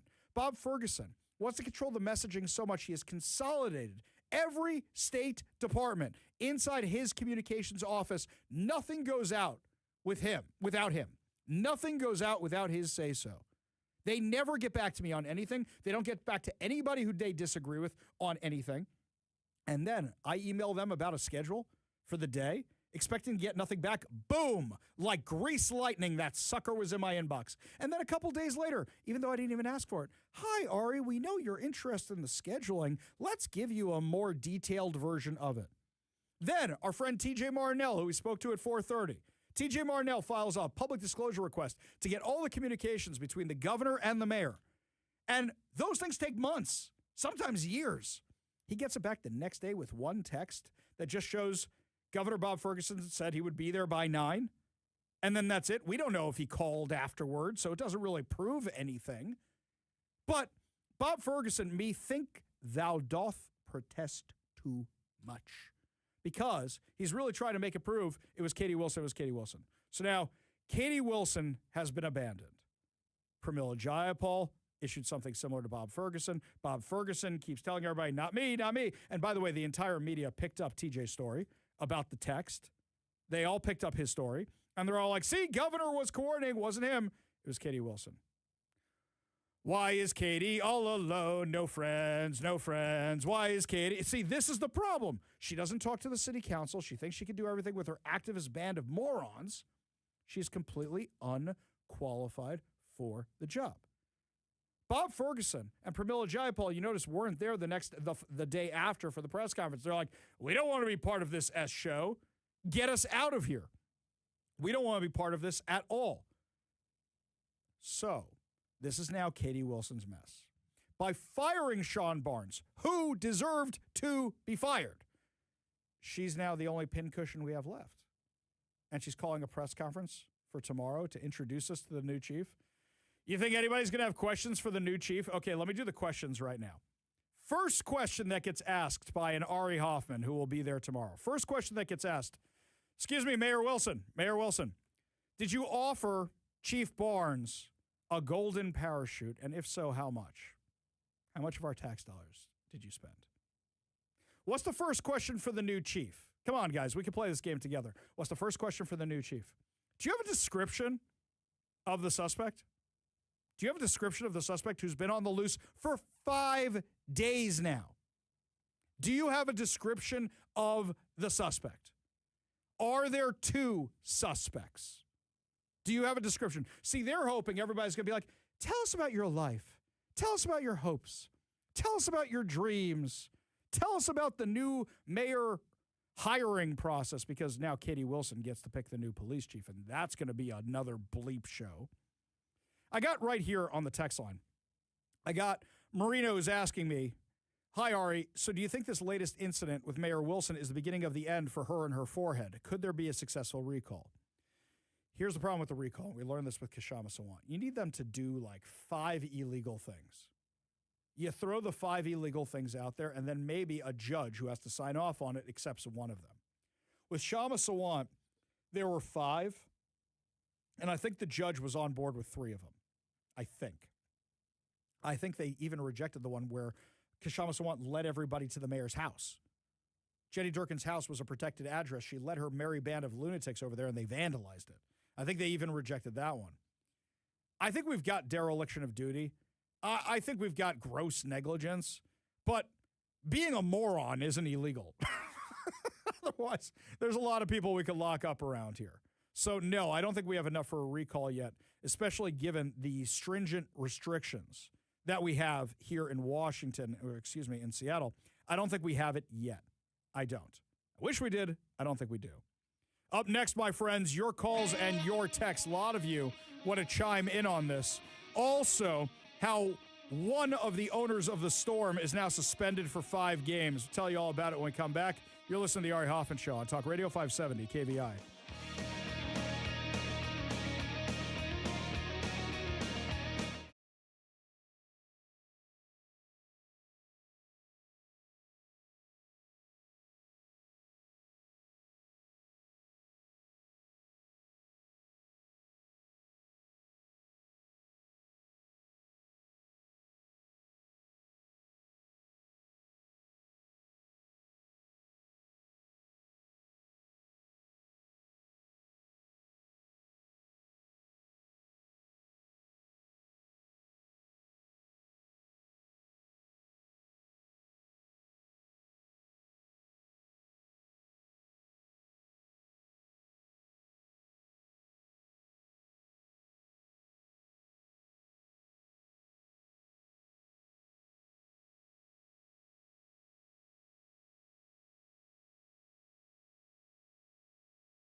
Welcome back to the Ari Hoffman Show. Just an update for everybody, because I know a lot of you are contributing to Wishes in Flight. We're now at over 9 million miles, on our way over to 10. And for the rest of this hour, there is another match in place, thanks to our friends over at Alaska Airlines. So if you can give to the Make-A-Wish Foundation, if you can give the miles, if you can give the money, we'd really, really appreciate it. You can call 206-404-4444. Oh, did I forget to mention occasionally there's a celebrity guest who answers the phone? So if you call 206-404-4444, you don't know who you might get on the other end. The other thing you can do is givemymiles.com. You can go to givemymiles.com or go to kvi.com. And over at kvi.com, you got a link for everything right there, and you can give the money, and you'll be all set. We go to the KVI studio line. Take a call from our friend Transit Joe. Transit Joe, what's up? What's up is earlier today I emailed Seattle Council President Joey Hollingsworth as well as Councilmember Rivera with the same message. It is time for the council to vote no confidence in this mayor and have her removed. The way that that guy Snell, I forget his name, he's such a loser. Excuse me, and Bruce Harrell was mayor the first time. And that's what I think we should do here, because this and remember, I'm Transit Joe, okay? We've had 8 months of incompetence here, a mayor who cannot condemn anti-Semitism, a mayor who cannot manage the police department, a mayor who cannot manage her own communications. I don't think the budget session is going to go that well. What do you think? Well, the problem, I think the budget session is going to be a colossal disaster because they're not going to give her anything she wants. They're just not. But the problem is, in order to get rid of the mayor, I think with Ed Murray, did they actually vote to remove him or did he resign in disgrace? I think Ed Murray was kind of pushed out by the entire political class because there were allegations of child abuse that came out. Right, and remember, he was like best friends with Jamie here. Peterson, who's the current Senate Majority Leader out there in Olympia, who passes all the crazy stuff against kids. The council can't simply vote to remove a mayor because they disagree with the mayor's policies or think the mayor is doing a bad job. I think what has to happen is there has to be a hearing with let me see, hang on, I'm pulling up the city charter right now. Under the Seattle City Charter, the City Council has the power to remove or impeach the mayor in limited circumstances. It is not a political vote of no confidence. Instead, it's a quasi-judicial proceeding. So after a hearing, then there's written notice from the City Council of at least 5 days before the hearing for willful violation of duty or the commission of an offense involving moral turpitude. So that's how they could have gotten rid of Ed Murray. But willful violation, it's not willful. She's trying her best. She's just a moron. I don't know if you could actually do that here, Joe. Yeah, it's worth trying. You know, I mean, I'm just tired of this man. I mean, you know, frankly, I think you do a better job as Seattle mayor than this guy. Well, I mean, here's my plan. My problem with that is, Joe, and you'd be very, very mad at me. You know, one of my first things I would do, the very first thing I would do is call for an audit of Homeless Inc. That is the very first thing I would do. Okay? I know you're excited about that, Joe, but then you're not going to like the next thing. Okay? The next thing is going to be a pause on all funding to Sound Transit until they can prove they are fiscally responsible. I think that could be negotiated. There's nothing to negotiate. That would be what I would do. There's no negotiation. It would be, okay, if you guys want the funding, I'm not opposed to giving you the funding, but you got to show you're fiscally responsible or you're not getting any more of this money. I'm all for pushing them to be more fiscally responsible. Okay, there we go. Appreciate the call, Joe. Appreciate you being part of the show. Yeah. You want to be part of the show, give us a call or text at 206-421-5757. That's 206-421-5757. We go back to the KVI studio line, take a call from Paul in Federal Way. Paul, what's up, man? Hello, Paul. Paul, are you there? Paul going once. Paul going twice. Paul, if you can't hear me, maybe you're on mute. You give us a call back. We'll give it another shot at 206-421-5757. That's 206-421-5757. I got to say, the information about Katie Wilson, she is now the punching bag. I am getting statements from city council members. We are getting statements from a lot of people that they are all furious at Katie Wilson. Absolutely furious at her. I'm not sure she survives this. I'm not sure. Here's a statement that went out from the city council members. Today, City Council President Joy Hollingsworth, Councilmember Dan Strauss, Councilmember Deborah Juarez, all right, she's nobody to call anybody out, and Councilmember Bob Kettle released a statement. Our city faces profound public safety challenges from youth gun violence, destroying lives, to drug markets and human trafficking plaguing our neighborhoods. Timeout. Why aren't you doing anything about it then? Why aren't you doing anything about it? After the Seattle Center shooting, our focus should be on the lives lost, how we can address gun violence in our city. Tackling these crises, creating a safer Seattle, requires strong, stable leadership. When communities are grieving, major decisions should be made with great deliberation. Making a significant leadership change in this moment puts our city in a precarious position. Having cycled through 4 police chiefs in just 2.5 years, our priority must be stability, not further disruption. People of Seattle deserve reliable leadership. Well, to be fair, you guys hired a bunch of boobs. You guys did. And then some of them, you guys managed to screw them up.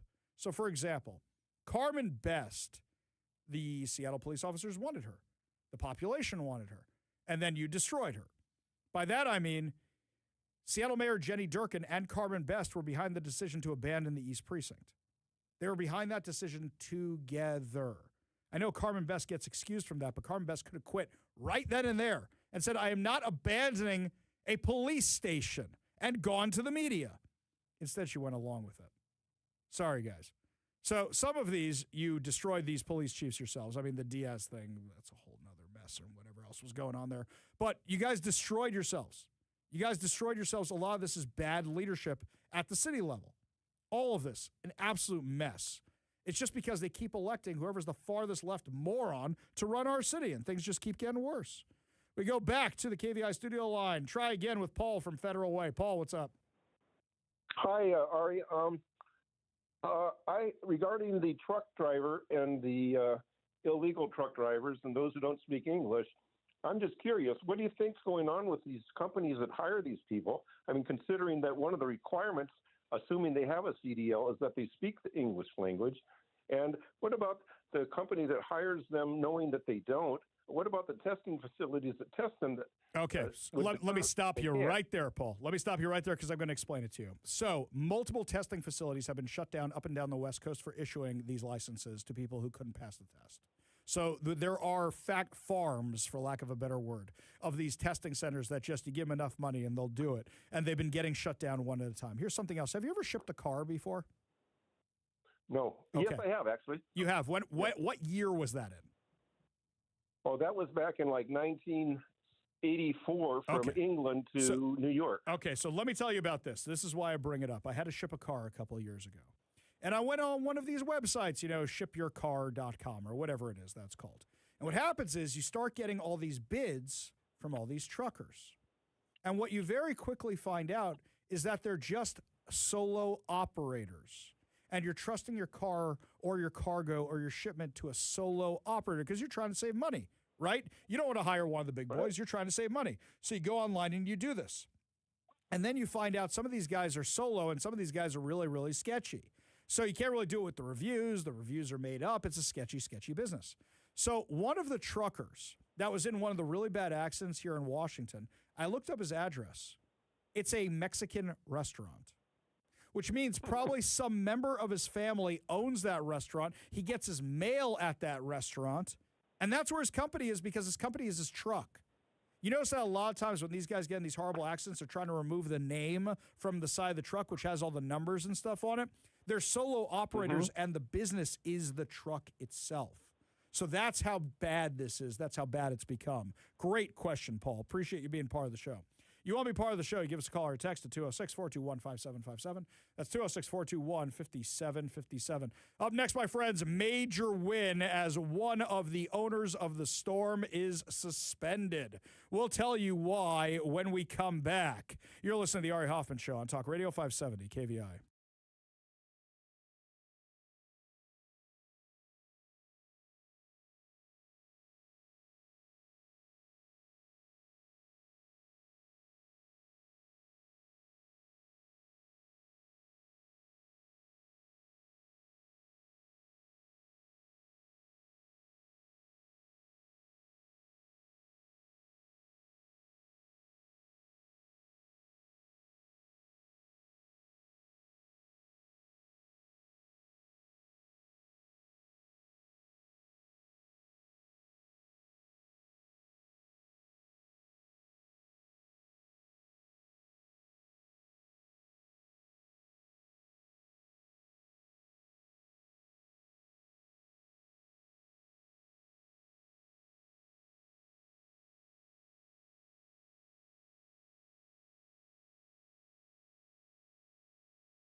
Welcome back to the Ari Hoffman Show. Just a reminder, my friends, we are raising miles today for the Make-A-Wish Foundation. We're getting really close to our goal, but we only have until 6 p.m. to pass that 10 million mile mark. So if you could help us out by giving a call to 206-404-4444 or go to givemymiles.com. That's givemymiles.com. You could do it through kvi.com as well. We would really, really appreciate it. One of the people from the Make-A-Wish Foundation will be joining us in the next segment to tell us how we did. So we've been following another story aside from what's been going on with the Seattle police chief the last couple of days. Our friend Brandy Cruz heard that Sophie Cunningham was coming to town with the Indiana Fever to play the Storm. These are two WNBA teams. And it's amazing to me that you have Caitlin Clark, who is a star and is helping the WNBA finally increase its attendance and finally increase its revenue. She's getting the crap kicked out of her, and yet they're not doing anything about it. And actually, Kevin, I think it's by design. Is anybody going to watch it if it's just straight up basketball?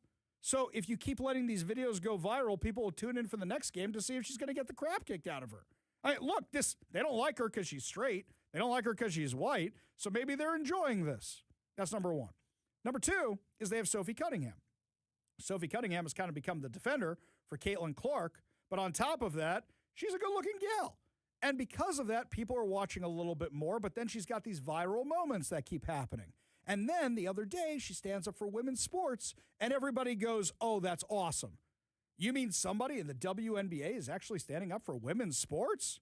Shouldn't that be all of them? Yeah, no. The WNBA has decided that its target market is lesbians and trans people. That's it. That is their target market. And the problem is there ain't that many lesbians in the country. I know it seems like there's a lot here in Washington, especially in Seattle. There ain't that many trans people in the country. But sure, it seems like that. They have decided that's their target market. Let's take a guy like me for a second. I love sports. I love sports. Sports. I love sports. I take my kids to baseball all the time because I like baseball. When the Sonics were here, I would go to the Sonics games. I'm not the biggest basketball guy, but I would go to the Sonics. I go to the Seahawks. I go to at least 2 or 3 games a year. I go to at least 2 or 3 Kraken games a year. I like sports. Dads would take their kids. Dads would take their kids if you weren't getting all this woke garbage shoved down their throats every time you go to a game. Let's take the NBA for a second. Kevin, when did the NBA start getting really, really big and really, really successful? When they got Larry Bird and Magic Johnson. That's about the time. And then you get Superstar, you get Jordan, you get Charles Barkley, you get all these other guys. And now you've got these superstars and people want to watch it. Well, now Caitlin Clark drawing an audience. Sophie Cunningham drawing an audience. So you should be encouraging that, right? So Brandy Cruz gets these courtside seats for a couple of the girls who have had to deal with boys and girls sports, specifically our friend Annalie Wilson and a couple of others. Annalie has been on the show before. She lost out because of a male competitor. She's one of the girls who's spokespeople behind the initiative to keep boys out of girls sports. And they had the gear on from XXXY. Our friend Jennifer Say, she's got this company, which is about boys sports, boys apparel, girls sports, girl apparel. They make some great stuff over there. And they're wearing the shirts and they have signs talking about how much they love Sophie Cunningham. And they're sitting on the court. They were berated, not just by other fans, by some of the Storm, some of the players as well. Absolutely berated. But then the worst part was when the owner of the Storm walked up to them, but they didn't know she was the owner at the time. This is an interview Brandy did with the girls right after the game. Tell me what happened when this woman approached you. Well, we were just sitting there with our signs that said, like, we love Sophie, like, thank you, Sophie, for speaking up. And so we were holding them, just watching the game. Again, like, we were being super great. We hadn't said anything to anyone else. We were being super respectful. We were just holding our signs and cheering for both teams. And this lady, older lady, comes up to us.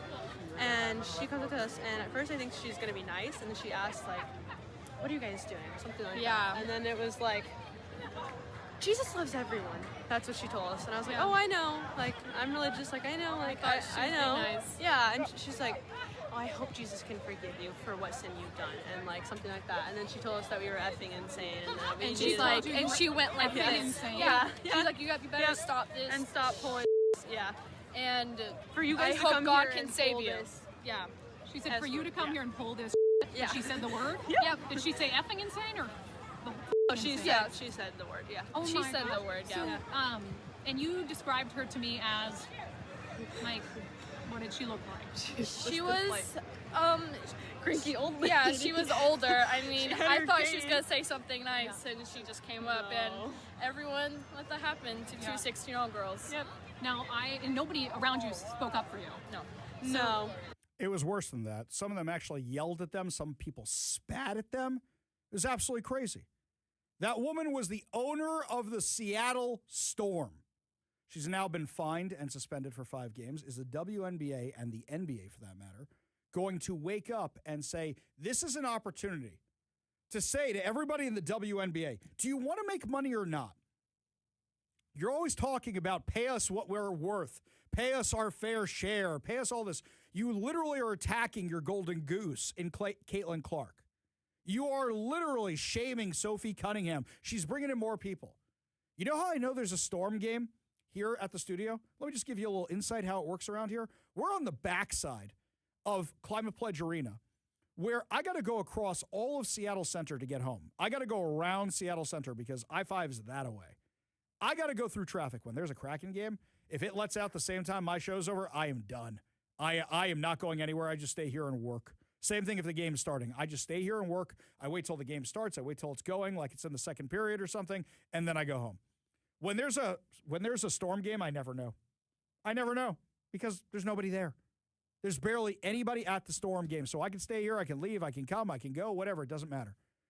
The other night, that was the first time I saw traffic and people walking around here because everybody came to see Sophie Cunningham. Everybody came to see Caitlin Clark. And these guys should realize it. You want to beat Caitlin Clark? You want to beat Sophie Cunningham? Get better than them. Challenge them on the court. Having a political fight is not working out well for any of you. You're all losing. Because you know the only names I know in the WNBA? Caitlin Clark and Sophie Cunningham. I don't know who any of you are. You want to do the dream team from the 1990s? You know how I knew who all of them were? Because I followed them with the Jordan and the Ewings and the everybody else who was on that team and the Bird and the Magic and everything. I don't know who anybody in the WNBA is because none of them are making a splash. But now what you're trying to do is discourage fans, discourage teenage girls from showing up. A suspension is nice. A suspension is fine. I don't think it's enough. Because let's not forget some of the Storm themselves were insulting these girls. Some of the Storm themselves. Talk about no class. No class at all. You can support the Fever, the Indiana Fever, all you want. I wouldn't give any money to the Storm. I don't think anybody should buy tickets to watch them. I really, really don't. Only good news to wrap up the show. Your good news headlines put a smile on your face and an update from our friends over at the Make-A-Wish Foundation. You're listening to the Ari Hoffman Show on Talk Radio 570 KVI.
Only good news to wrap up another amazing episode of the Ari Hoffman Show right here on Talk Radio 570 KVI. And we've been doing our annual Wishes in Flight challenge where we want everybody to give miles, to give money to the Make-A-Wish Foundation so we can grant dreams to very, very much deserving kids. Joining us now to discuss on the KVI studio line is Trina Cunningham, Jeanette Tarsha. Sorry, I messed both of you up today. That's my bad. Jeanette Tarsha, Vice President of Communications and Marketing for Make-A-Wish Alaska and Washington. Thank you so much for being with us today. Oh, thank you. You can mess it up because I'm all smiles over here. It doesn't matter because you're granting wishes. So let's go. Okay. Now, Jeanette, this is the call I actually look forward to most of the day because this is the one where we find out what the totals are because we're aiming to have 10 million miles by 6 o'clock. It's 5:51 by my watch. Where are we at? Come on. We are way past that. Let's go. We're at almost 12 million miles, which is... I mean, can you hear the smile in my voice? Because I am in complete shock. This is way more than we thought we were going to raise today. So thank you to every single person that has called in, donated online, had us in your thoughts, whatever it is. We'll take all of the good, vibes out there. I absolutely love this, that I even butchered your name, I butchered your title, and yet you're still smiling and all giddy on my show, which is even better. Okay, so tell me something like this. How many miles does it take for the average wish? Or it's just all over the place? No, well, it is kind of all over the place, but I will say it's about 75,000 miles, and, the average Make-A-Wish family is a family of 5. I just heard today that because of this mileage success, we've already been able to book one family of 6 to their international travel to Japan. That has saved us $11,000, just that one family. So this is huge for us. That's amazing. Now, people gave money too, and the money goes towards the wishes. So if a kid wants to be Batman, for example, renting the Batmobile or whatever it is, right? Yeah, absolutely. We're at almost $10,000. So we're getting close to hitting that mark too. So if people, are listening right now and they've been moved, they have, done a little bit well this year and they have a few, pennies that they want to give, we will take dollars as well as donations of airline miles. Everything helps. Okay, now, Jeanette, we heard about the World War II shoot-down kid. We heard about the kid who wanted the wish where he's the World War II fighter pilot. What's another crazy one that you have personally been part of or witnessed or heard about? Oh, my gosh. Well, there's so many. This is like asking someone, hey, who's your favorite child? Last year, I will say we granted one that was very special to me. It was a young man. He's 18. And he was like, you know what, I'm good, but I want to help bring joy to other kids. So he decided he wanted to donate gaming consoles to the oncology unit at Mary Bridge Children's Hospital. So we partnered with, Starlight Foundation and Bungie Foundation, and we got these special consoles that are now in the oncology clinic so that other kids can have the escape of a video game, when they're in for treatment and things are really tough for them. At least they can get a little bit of joy brought to them by playing those video game systems. So how special is that for this kid to say, you know what, I'm good, I'm going to help others? I think that might be the best one ever because usually you hear from these kids, you just hear something like, well, I want this, I want that. But for a kid to say, I want to give to others, that's a really, really special thing, right? It is. And, it's interesting because we have seen a swing where there are more and more of those kids. We call them to give wishes, where they want to bring joy and help their community. There's other kids out there that are wishing to do, similar things, which is wonderful. But we also love to be able to grant the heartfelt wish for the kid that wants to travel, of course, because traveling is a gift. And it's a gift that the entire family can enjoy, which is really special when these kids go through these illnesses. Yes, of course, the kid is the one who experiences this, but the family experiences it alongside them. So for us to be able to say, you know what, we got you. We're going to send you wherever your heart is, that, whatever your desire is. And then they can build these special moments and memories together in a new environment that's far away from the hospital corridors. It's so special. That's amazing. Really, really amazing. So why don't you give us one more time? We're at over 12 million miles. So if you can, my friends, head on over to kvi.com, click the Wishes in Flight. If you haven't given yet, please do so, or call 206-404-4444. Jeanette Tarsha, Vice President of Communications and Marketing for the Make-A-Wish Foundation. Congratulations. This is such great news. Thank you so much for joining us today. Really do appreciate it. Thank you all. Such a pleasure. Man, isn't that a great note to end the show on today? Really, really is. Ari Hoffman Show Reloaded is up next. We'll be back tomorrow with more insane stories, more exciting guests, and stories from Katie Wilson's press conference. I'm going. You've been listening to the Ari Hoffman Show on Talk Radio 570 KVI.